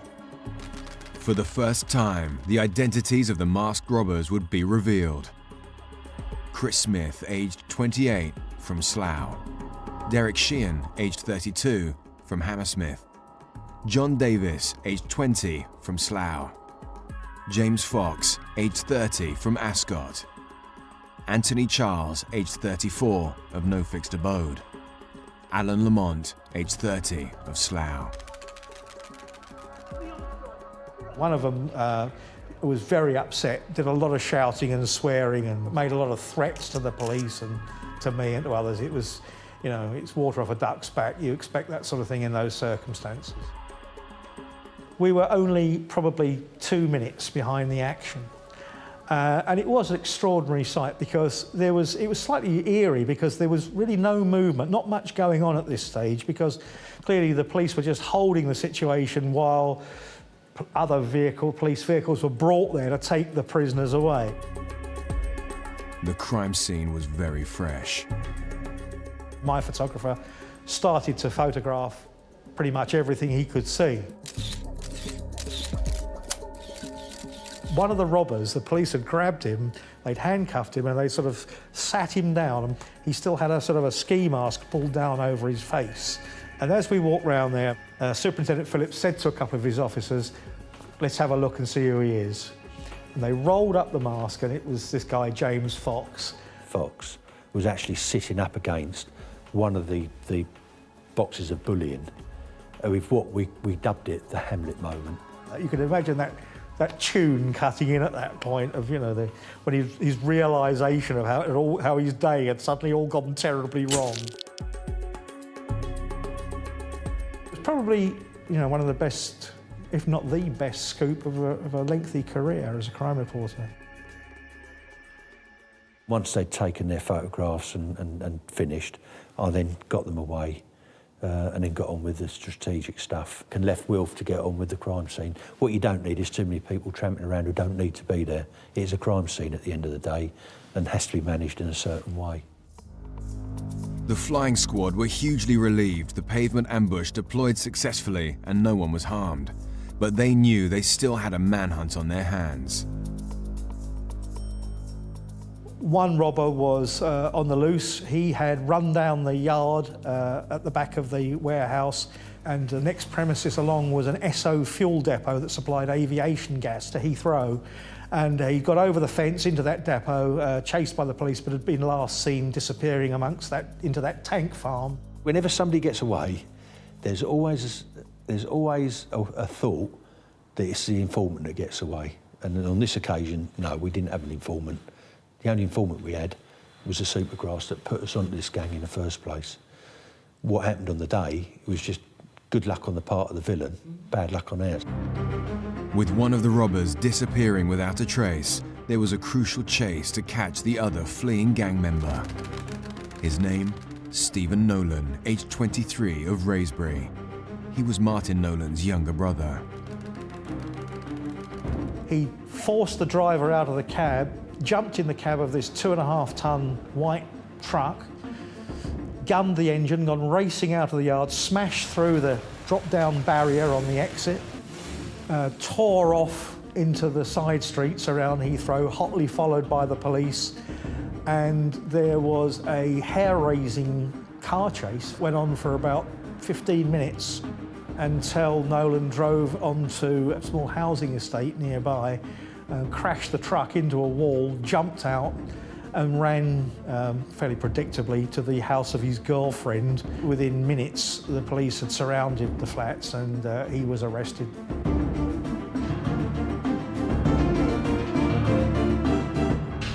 The flying squad now needed to round up Martin Nolan and John Beach. These criminals tried to keep their hands clean by not taking part, but the net around them was tightening. As soon as Nolan realised that the police had arrested his accomplices, Nolan then left London and travelled to the West Midlands. Martin Nolan was eventually arrested at East Midlands Airport when he was awaiting the arrival of a friend. Beach, of course, who was the main architect of the job, had an alibi for the robbery itself. He was at work back at Heathrow Airport, probably waiting for the joyous news that there'd been an enormous robbery and that it had been a clean getaway. On the day of the robbery, John Beach was conducting his deliveries as usual. However, what he didn't realise was he was under surveillance. And as soon as the robbery took place, he received a telephone call, and one of the surveillance officers noted that he appeared agitated when he took that call. After the robbery, Beach got back in his van and drove past the Swissport depot. In July 2004, 2 months after the foiled Swissport robbery attempt, the flying squad arrested John Beach once they had evidence of his involvement in the 2002 robbery at Heathrow Airport. He was charged for both offences.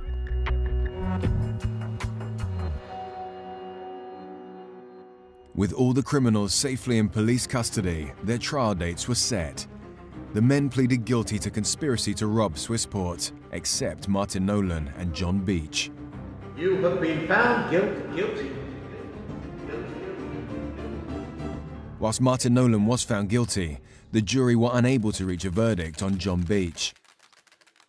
In his 2006 retrial, John Beach was finally found guilty for both the Swissport and the £4.5 million airside robbery in 2002. Following the successful outcome of the Swissport investigation, organised crime in and around Heathrow Airport fell by a dramatic 84%.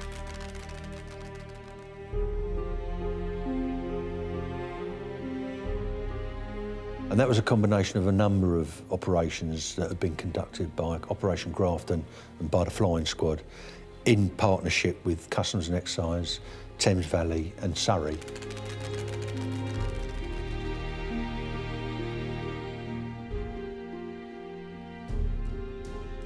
But predominantly, the high-profile operation that really drove down, got the deterrent message out that the Met Police had actually got a grip of crime in that area was Swissport.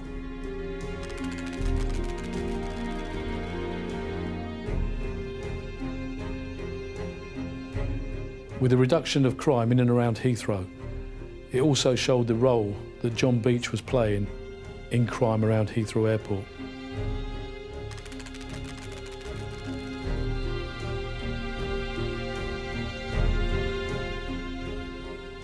If the gang had got away with all the gold and all the money that was available to them that morning, it would have been, without any question, Britain's biggest ever heist.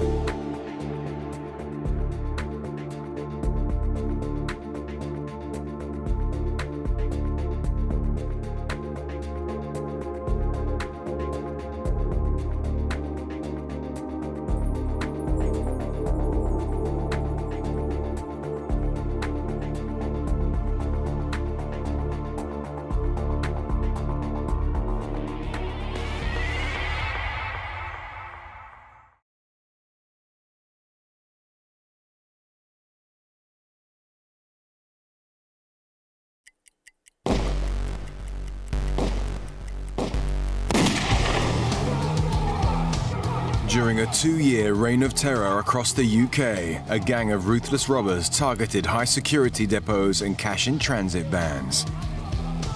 The guy was on the floor. He was lay on the floor with his hands like this, and he's got a shotgun at his head. Their method was elaborate and unique, creating devastation in their wake. There was a huge skip-type vehicle with a ram which had been welded on the front of it, which had been deliberately driven into the wall of the depot. But each time they struck, they left vital clues, allowing the police to be right on their trail. They'd actually put a bullet through the window of a Securicore van. Big mistake. All culminating in one of the biggest showdowns in criminal history. They came across a Firearms vehicle, and the robbers stole that vehicle, making this one of Britain's biggest heists.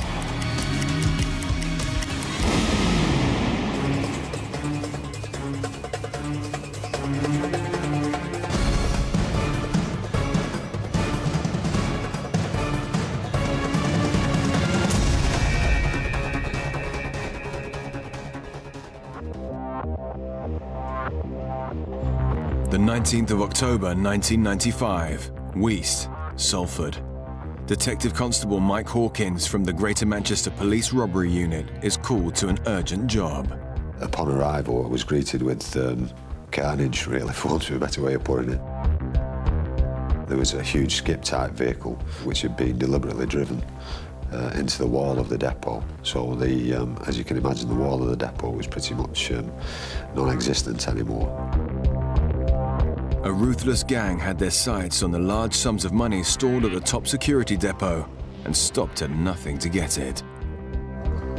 The wall that was driven into had a direct access into the vault. The vault could sometimes hold millions of pounds. So it really was a case of fill your boots as fast as you can at the scene for those involved and flee before the police arrived.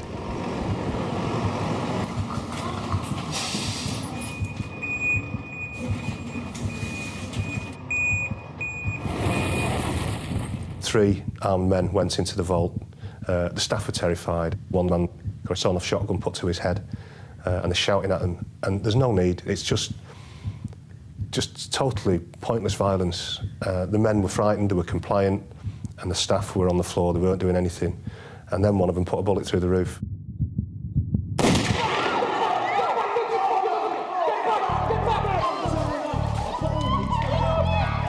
In less than 2 minutes, the armed gang had ransacked the place and fled with a major amount of cash.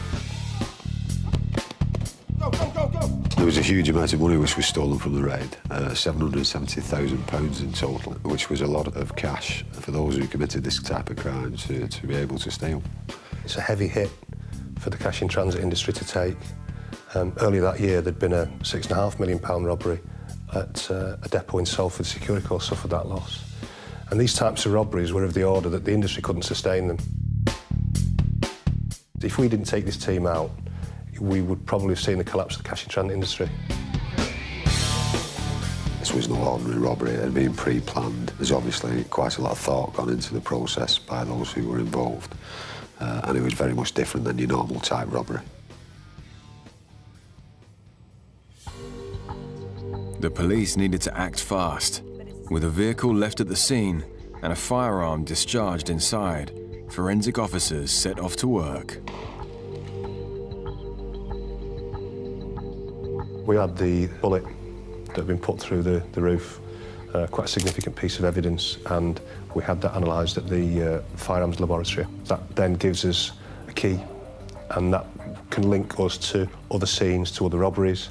As it happened, this would appear to be the first time that this weapon had been used, and there were no other discharges on record. No leads had come from the bullet, but the investigation team kept the information on file. Yet other items left behind proved to be vital clues. We were able to recover what's known as a tachograph, which gives some indication around the journey that the vehicle has taken. A tachograph is a device found in large vehicles that measures the speed, distance, and duration of a journey. Fortunately, it hadn't been in the vehicle for too long, so it hadn't been overscored repeatedly. And we were able to determine from that tachograph that the vehicle had come from close to that location, an industrial park in Radcliffe.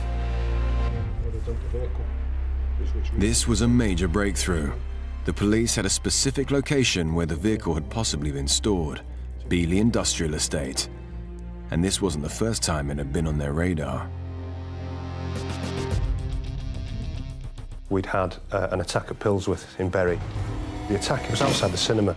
A white Transit blocked the front of the cash in transit van, and then it'd been rammed from the rear by a modified Land Rover. The Land Rover itself had been stolen from Rossendale. They'd made a right mess of the Securicorps van, but they weren't successful and didn't get away with any cash. What they'd welded on the front of that was like a ram with a plate on the front of that, and I've got to say he had a bit of a sense of humour. Because what he'd done on the front of the Land Rover, when it'd been pinched on the grille, there was a horseshoe. And what he did was he welded the horseshoe on the front of the ram. Another significant attack that became relevant for us was at Tesco's in Mather Avenue in Liverpool. What happened there is a flatback wagon had been used, and that had been stolen from Rochdale. Again, that's not far from Pilsworth. The gang had welded a sort of a crossed spike onto the back of this vehicle. And what this vehicle had done then, it had then reversed into a waiting security call van.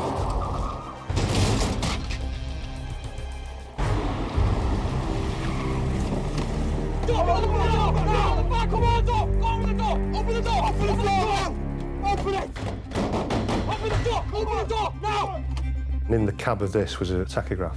So what the scientists did then was then piece together the journey that this vehicle had taken over those intervening days. They were able to take us to an industrial estate in Radcliffe, Beeley Industrial Estate.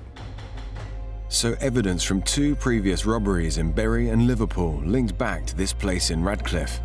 These small units were now of major importance to this growing investigation. And another aspect of the robberies was recurring each time. What we found was another significant feature was that there was an M-Series BMW used as the getaway vehicle, and that vehicle was later found abandoned in Garston in Liverpool.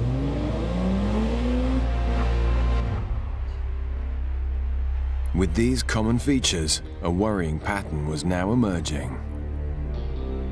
We were aware that there was a potential for a series developing here. We'd had an attack at Pilsworth in Bury, not far from the industrial estate. We knew that they'd stolen a vehicle from Rochdale. Again, that's not too far off. And we knew that they were using a venue to house these vehicles in. You can't just stand on the street welding a ram on the front of a van or a Land Rover. Somebody would probably ring it in because it looks suspicious. So to actually have a potential venue for us was quite exciting. Now the business park was a main line of inquiry, thanks to the tachographs found at Salford and Liverpool. I can't tell you how significant Beeley Industrial Estate was to us at that time. But the large estate housed many businesses, so honing in on one particular base could prove to be tricky. There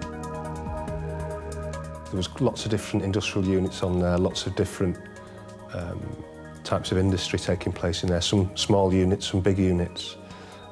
Any one of them could have housed a vehicle, any one of them could have been used for welding. And we couldn't let the robbers know that we were actually not far off them now. Had we started to make open investigations at Beeley Industrial Estate, whoever they were using on that estate would have told the robbers and they'd have moved.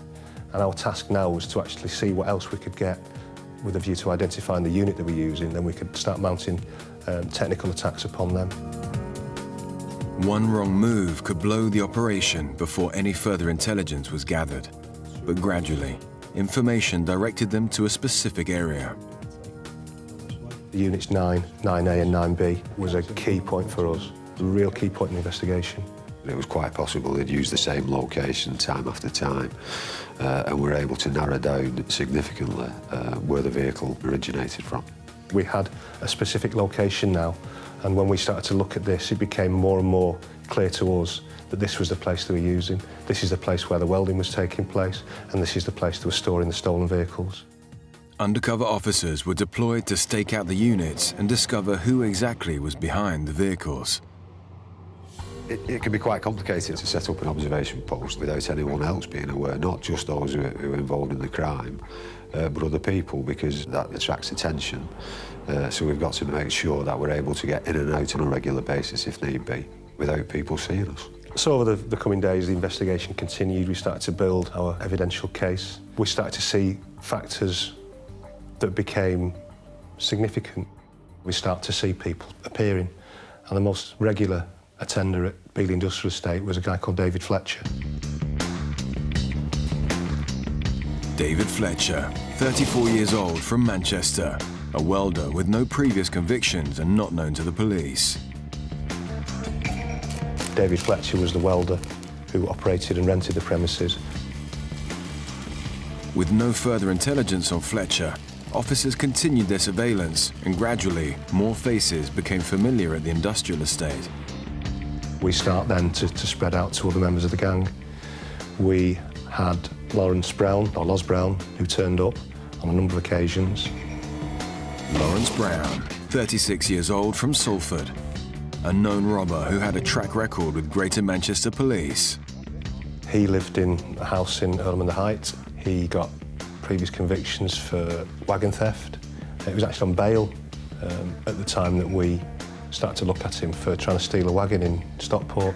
He tried to assault the officers. See from the picture, I think he came off worse. Crucially, a key element from the Salford heist now placed Brown in the frame. We had the BMW that was the M series that was abandoned near Lawrence Brown's house. This vehicle was picked up and became vital evidence. Officers also discovered that the HGV used in this latest robbery had been stolen from Swinton, just a few miles from Brown's house. Now, two local lads, Brown and Fletcher, were in the officers' sights, but more intelligence was needed and time was running out. And we start to drill into the detail around them. You start with where do they live, who do we know that visits them, what can we gain by watching the house, who's attending at the house, what phone number are they using, who they're ringing, who's ringing them. And then you start to branch that out, and that's where the investigation led us into Graham Dorrian. Dorrian was actually the brother of Brown's common-law wife. Graham Dorrian was a 32-year-old local lad with a criminal past. Graham Dorrian is from Salford. He was a boxer and trained in local gyms. No obvious means of support, no obvious means of income on benefits, and was regularly seen at the Brown household. Loz Brown and Graham Dorrian spent a lot of time together, appear to be quite good friends. Surveillance now flagged up 3 men from Greater Manchester who clearly knew each other. And delving into phone activity, uncovered a deeper network. We did come to use cell sighting. What you could do was, as people tracked across the country, their phones would give an electronic handshake to different cell sites in the same way that a piece would move across a chessboard. And this cell sighting was to highlight a lot of activity coming from certain phones 30 miles away in Liverpool. One phone linked to Kevin Kennedy, a 27-year-old with previous history for robbery. Kevin Kennedy, he lived on an estate in Speke. He, again, no visible means of support, no income. We also then had a guy called David Hill who kept featuring on the phone billing that we were looking at. David Hill was a 46-year-old previously known to Merseyside police. Couldn't quite understand what his involvement was to start with, and he lived in the sort of south side of Liverpool.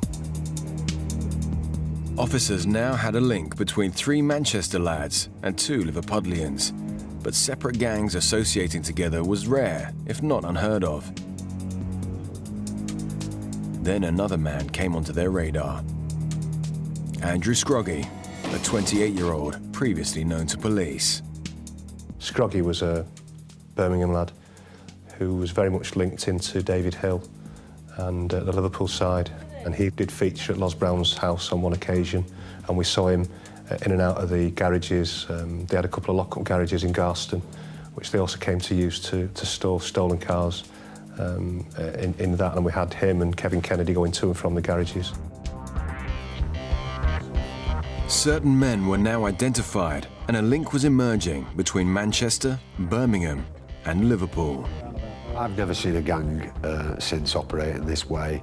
It's very rare that you get gangs which come together, if you like, from 2 different or 3 different parts of the country, even Manchester, Liverpool and Birmingham. The whole setup of the gang, the way in which they operated, it was completely unique. But police still had nothing more to go on other than phone records and association from the surveillance conducted. Yet officers could tell things were gearing up again at the units. We saw a skip wagon going in. That straight away puts us on our alert.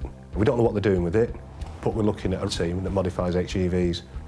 For our money, it was going to be used in an attack, and that's what they were building to. So we start to build forward, we start to stand to. As we're building to look to, do we need to arrest, should we be going in under a warrant? We've got the premises under observation, and the skip wagon comes out.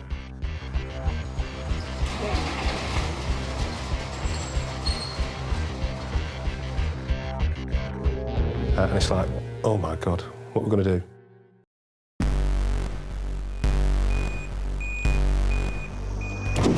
prolific gang of armed robbers have stolen almost £1 million from a security depot in Salford and attempted at least 2 more heists but failed. Greater Manchester police are watching their every move and biding their time.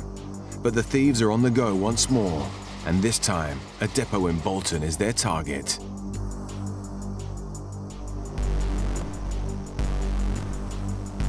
What we then did, we mounted a sort of loose surveillance and took it to the Bolton area, and all we could do was just stop them.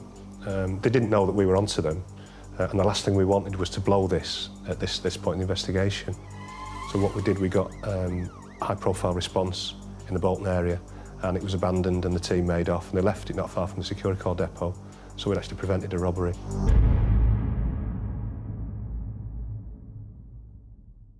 Again, we had significant recoveries in relation to the skip wagon. It was this one where I saw the welder's sense of humour come to the fore again. He'd welded an L, like a learner plate, on the back of the wagon. Straight away, as soon as I saw it, I thought, this is the same guy who's done Pillsworth. It's the same weld, it's got to be. Because it's very unusual to see that sort of humour display within an armed robbery team. Now, with 3 failed robberies, the police were certain it was the same gang in action each time, but couldn't connect the Liverpool team with Manchester other than by phone records, until a piece of intelligence led them to a prison in Warrington. Oz Brown had tried to steal a wagon and assaulted an officer. He got 3 months, and that put a spanner in the works, shall I say, for the investigation, because if he's in prison, we can't follow him. What we did get from that was probably one of the breaks that came to the investigation. We got information that there was going to be a visit to Oz Brown, and the visit came in the form of, it was Graham Dorrian from Manchester, Kevin Kennedy turned up from Liverpool. Absolute manna from heaven. It put the 2 teams together. We got physical association between Manchester and Liverpool for the first time, and it was a real air-punching moment. Yes, we got them together. We liaised on a regular basis with Merseyside Police, but we also worked quite closely with the National Crime Squad. But it was a balancing act, really, around what we could tell other forces and even certain members of our own force to make sure that the information which we knew was kept as sensitive as possible. The team were now linked and on camera, but still needed to be caught in the act. Brown comes out of prison, and we see them start in the process of setting up what appears to be like a scaffolding firm. And then we have Brown and Dorrian, Lawrence Brown and Graham Dorrian, go to Liverpool. No sooner is Lawrence Brown out of prison, the gang seem to be organising yet another job. They drive off, they get on the M6. We thought they were going to London, perhaps to do a bit of work. Might have been to do with the scaffolding, didn't really know. Got to Birmingham and we pulled the surveillance. As officers stood down, Brown and Dorrian made their way down south for the weekend. Saturday morning, I was at home, remember it.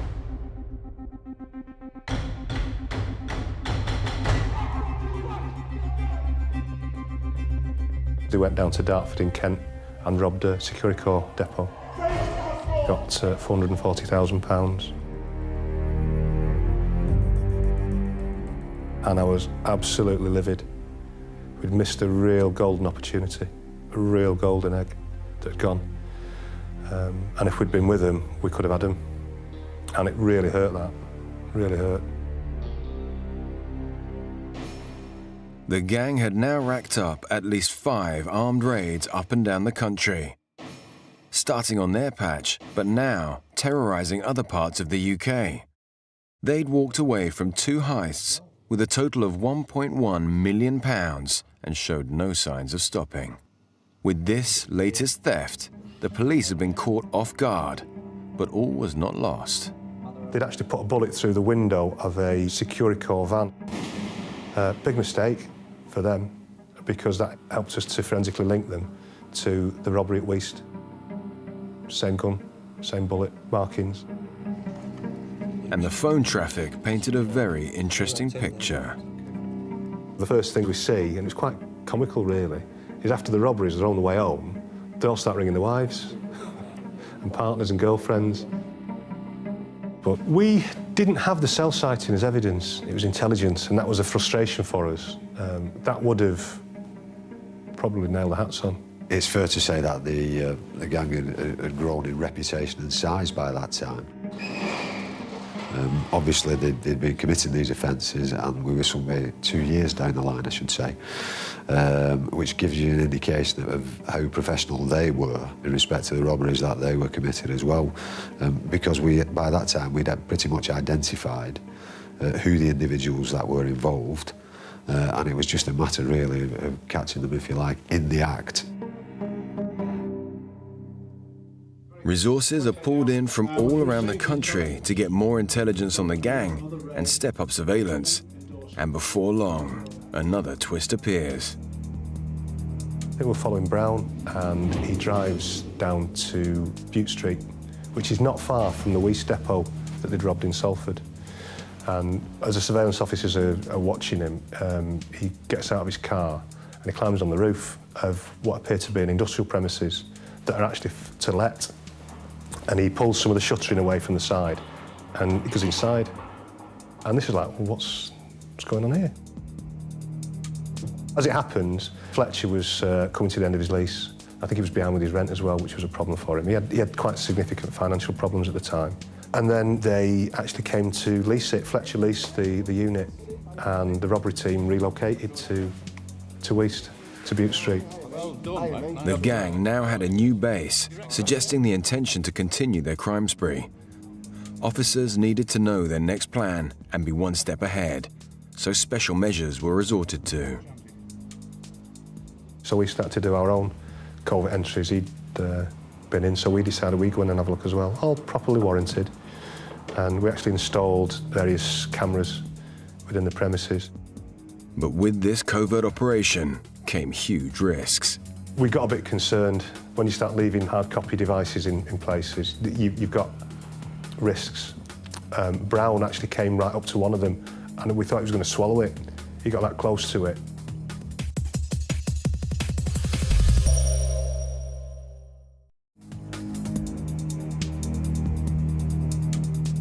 One of Britain's largest police operations is tracking a violent gang intent on fleecing the country's security system of millions of pounds. Officers have already missed a vital opportunity to catch the raiders at a depot in Kent and cannot afford to be caught off guard again. Now the cunning team are in their sights, but to bring them down will take major resources, particularly at the hub of the criminal network. We'd done that by installing a number of covert cameras at the location, which also included inside the unit, and we were able to monitor the cameras from a distance of about 5–10 miles away in order to watch when they were coming and going and what was going on inside the unit without anybody taking any unnecessary risks, if you like, in the locality. We got a bit concerned when you start leaving hard copy devices in places. You've got risks. And we decided that the chances are that if we leave them there, they might get found. And if they get found, we've had it. And the point at which we decided to remove them, Brown actually came right up to one of them, and we thought he was going to swallow it.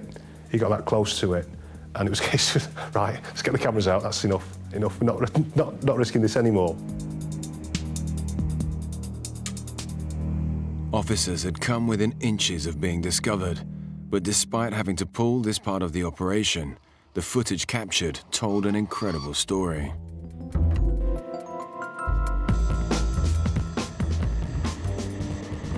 And we see stolen HGV going.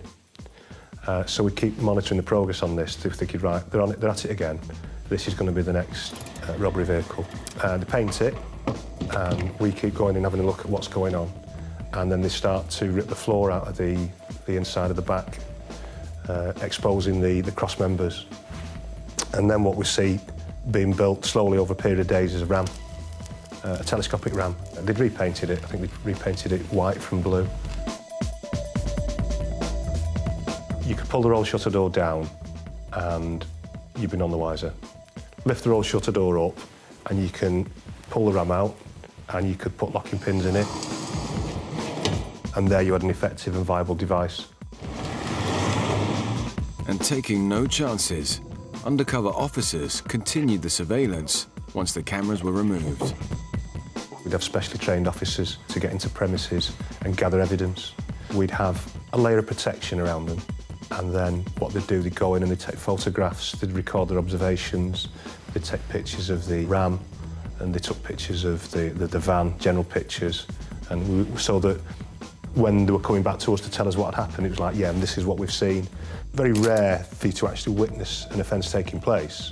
What's even rarer is to be in the position that we were in, where we're watching them prepare, and the evidential opportunities that we came across there were huge. For weeks, vital information was fed back to the robbery unit, and it was clear preparations were being made for another hit. Then Mike and his team received crucial intelligence. We had an indication that they were about to commit a further offence in Poole in Dorset.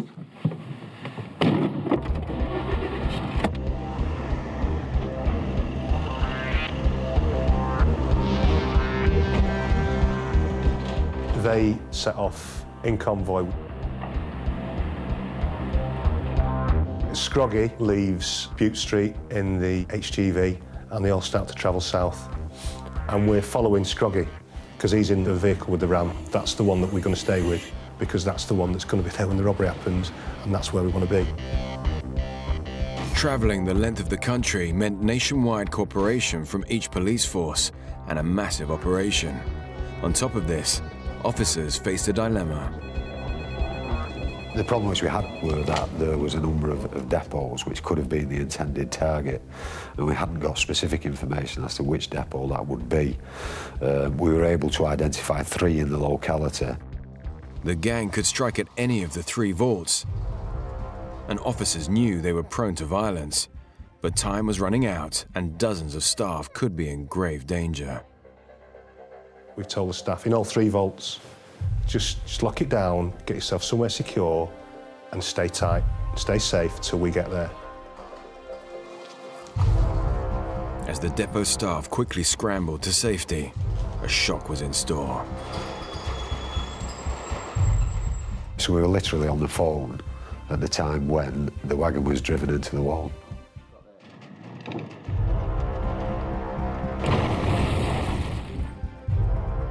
We have one of our officers on the phone, and in the conversation, you can actually hear this shuddering crunch as the wall gets breached. And you can hear the panic in the employee's voice. The penny's dropping, this is happening, and it's happening here to me. Terrifying place to be in, but he was safe, he was perfectly safe where he was. The member of staff was incredibly surprised as to what was happening and the fact that he got a police officer on the phone who was describing the events that were going to happen to him at the time they were actually happening. The 3 robbers go in, one waits outside in the M-Series BMW. Well, the unfortunate thing for them was they were greeted with nothing. Much to their surprise, there were no staff on the premises, and to some extent we've been able to secure the money. So having gone to all the trouble of driving all the way down to Poole in Dorset, driving the wagon through the wall, they were left with absolutely nothing, so I should imagine they had a rather look of surprise on their face.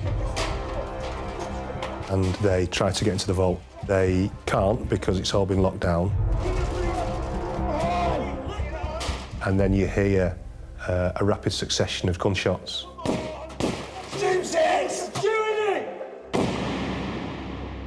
It's very rare, probably unheard of, to have a member of staff from a cash in transit vault on the phone to a police officer whilst it's being robbed. Virtually, I've never known it happen before, and I doubt I ever will again. Despite a futile attempt to shoot the lock from the vault door, there was no way of getting to the cash. Empty-handed, the ruthless gang were now within the premises, and it was time for the police to close in. What we're doing at this time is the resources, the firearms resources have been mobilised, and they're starting to be called in to actually confront these men with a firearms team.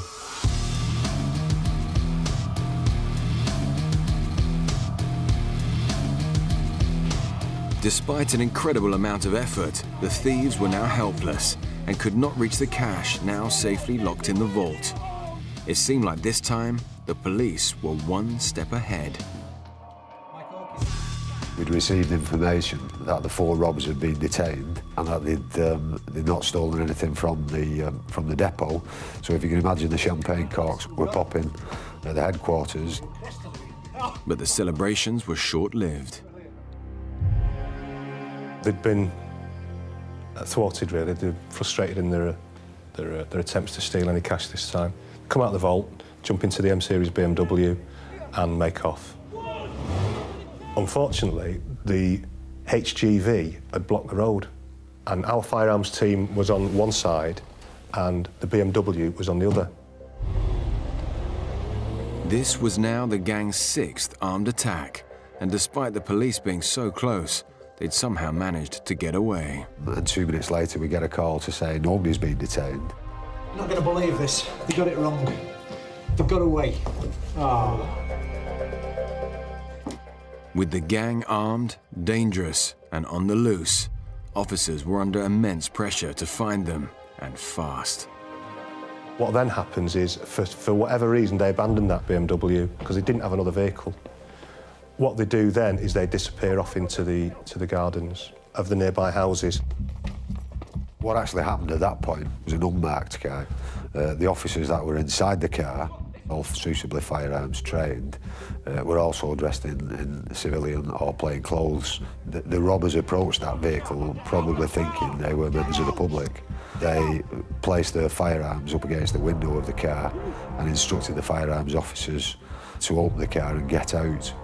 The firearms officers, obviously fearing for their lives at that stage, quite rightly so, then vacated their vehicle. And the robbers stole that vehicle. You're never going to believe what's happened.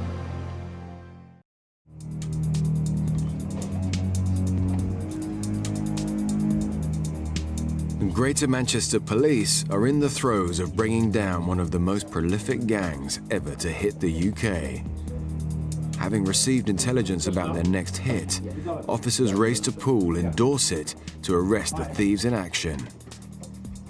But the result is far from what was anticipated. The gang leave the vault empty-handed, but manage to flee the scene. They come across a Dorset armed response vehicle that was on the outer perimeter. The officers in it have got no idea what's happening. And the first thing they see is a guy at my door. He had a gun at my head. I remember the officer who sat on the back seat, and she said she did consider drawing a weapon. The problem was they were in a built-up area. Now, if she'd have started shooting and they'd have started shooting, bullets could have gone anywhere, and you could have had a member of the public shot and, God forbid, killed. So yeah, they made off the Dorset armed response vehicle. The irony of it is at that stage the robbers didn't even know that they had stolen a firearms police car. With the gang on the loose, each officer knew of the dangers ahead. What we're going to do? They've got away again.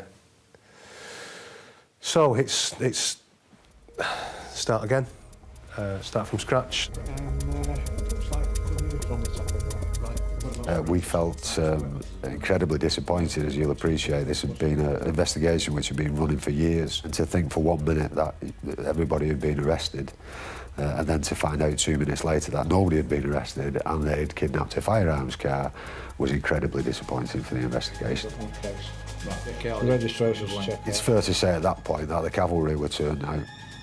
We had marked police vehicles which were swamping the area around Poole and Dorset. The police helicopter was sent up to conduct observations. And we were able to ascertain in a reasonably short space of time that they'd abandoned the firearms vehicle and were now in and around the south of the UK on foot. Teams of officers scoured the south of the country to locate the robbers. Sometime after the robbery had been committed on that evening, we were able to ascertain through CCTV that 2 of the individuals who were responsible for the offence, Lawrence Brown and Graham Dorian, had found their way to Euston Station in London. With this lead, it was critical for the police to consider their next move.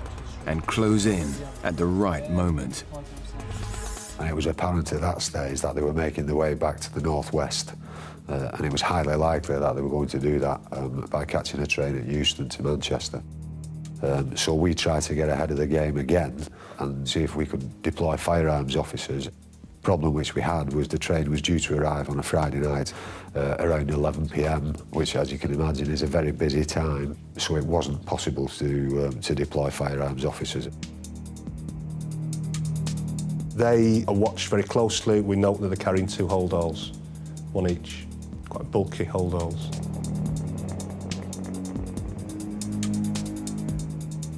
The next thing, we have a sighting of them outside Corner House, which is the picture house in Manchester. It was an incredible pressure cooker situation within the control room. We've got 2 individuals who are armed, who are travelling up to Manchester. We've got them under surveillance by officers who are not armed. With the lack of firearms officers around to assist, Mike and his team had to make a split-second decision. We were left in a dilemma, really, as to what to do with the 2 individuals. So the investigation team, following a very brief discussion, decided that if need be, we would effect the arrest ourselves. And that carried a huge degree of risk at the time.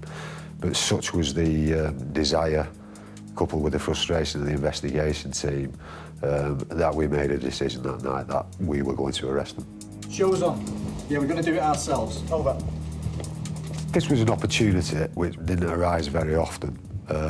If we couldn't catch them at the scene, the next best thing to do was to catch them away from the scene, still in possession of the firearms.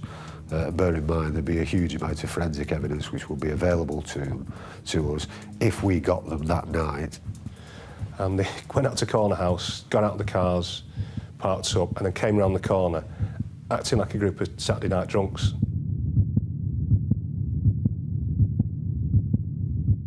And it literally happened in a matter of seconds. We were close enough with the instruction that was given by the officer who was nearest to the 2 individuals, and very quickly we had 8 to 10 police officers who had jumped on these 2 individuals. They were forced to the floor, and we were able to disarm them pretty quickly. There was quite a violent struggle which happened. As I say, they were in possession of firearms, so we were able really to justify what we were doing. After 2 years following this prolific gang throughout the country, it culminated in a dramatic showdown back in Manchester. With Dorian and Brown now finally arrested, the team had their sights on the other perpetrators. Fletcher's house is searched.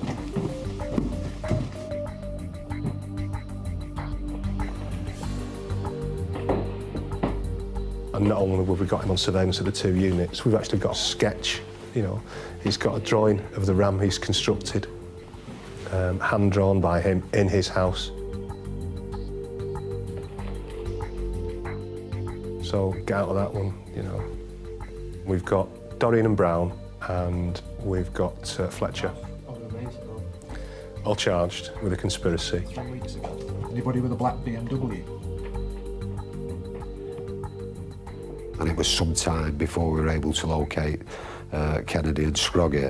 For the record, you're saying no. So Scroggy was eventually detained overseas, and he was brought back to the UK to answer the allegations.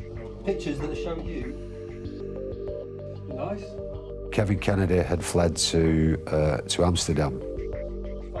As officers liaised with the police in Amsterdam, 4 of the gang members went on trial. We went to trial in that November of 1996 with Dorian, Brown, Scroggy and Fletcher. Fletcher pleaded guilty at the outset. I've got a photograph of them. 2 years and 6 violent attacks on, 4 of the gang were found guilty of their crimes. Lawrence Brown received 20 years imprisonment. Graham Dorian, 16. Andrew Scroggy, 12, reduced to 10 on appeal. And David Fletcher, 5 years for their parts in the robberies. Now, the mission was to find the rest of the elusive gang and recover any of the missing millions. We had a breakthrough really towards the end of the criminal investigation as to what they were doing with the money. We start to see that they're all getting huge cheques, 20, 30,000 from bookies. So what's all this about? They can't all be successful gamblers. Yeah, Steve, it's Mike. Listen, I think I'm onto something with these money transfers. Before long, another man entered the frame. Jason Metcalfe, a 24-year-old money launderer from Aintree who had connections with the side of the gang in Liverpool. He was a compulsive gambler, but he would bet on short order events, football matches, cricket matches. He would place accumulators. And although he was still losing, wasn't losing an awful lot, and he was losing approximately 10 to 15%, which, as far as a launderer is concerned, is highly efficient. This method of money laundering was new to the police, and as such, the gang had so far managed to fly below the radar and minimize the risk of losing their spoils. Metcalfe's intricate knowledge of the betting system meant a lesser chance of losing it all to the bookies. We went through a painstaking analysis of betting slips, over 1,000 betting slips, to try and actually work out how much Jason had won or lost whilst he'd been conducting this process. He used to walk into the bookmakers with anything up to £30,000, £40,000 in any one day. And bet away with that. I mean, the trick with money laundering is to hide it away from the authorities as best they can. So rather than Mr. Brown receiving a cheque for £50,000 on a regular basis from the bookmakers, which might alert suspicions, they found other people who were prepared to take cheques of £5,000, £10,000, sometimes as much as £50,000, and they'd keep it in a bank account with the intention of transferring it at a later stage. The gang's method of filtering the money had allowed them to go undetected for some time, but now unearthed led the police to further leads. We start to move into looking at the other members of the robbery team. We arrest David Hill, and he's brought in, interviewed, and he's charged, goes to trial, as was Metcalfe. It's also around this time that we identify where Kevin Kennedy's gone, and he was staying in a flat on Singel in Amsterdam. It was actually cheaper to hire a private jet to bring him in, and we brought him into a small airfield where he was met by a firearms convoy and taken straight to the police station, then to jail. Greater Manchester Police now had who they believed to be the ringleader in Hill and the money launderer with Metcalfe. As they went on trial, Kennedy was brought back to the UK and decided to talk. Kennedy entered a guilty plea. I think Kennedy got 16 years. Hill got 20 years. And Jason Metcalfe was convicted on 3 specimen charges of money laundering, got 5 years on each. So we were very pleased that all those years of efforts had resulted in a lengthy prison sentences. And having traced where the stolen cash was being fed to, the team got one of the rarest results in criminal history. All in all, we recovered about £990,000. And if you remember, there was £1.1 million in cash taken. We recovered almost all of it. Hugely successful recovery. And that went back to Securicorps and Armaguard. Money is the lifeblood of all crime. Predominantly, and it's nice to think that when they serve the years, they'll essentially be coming out to nothing.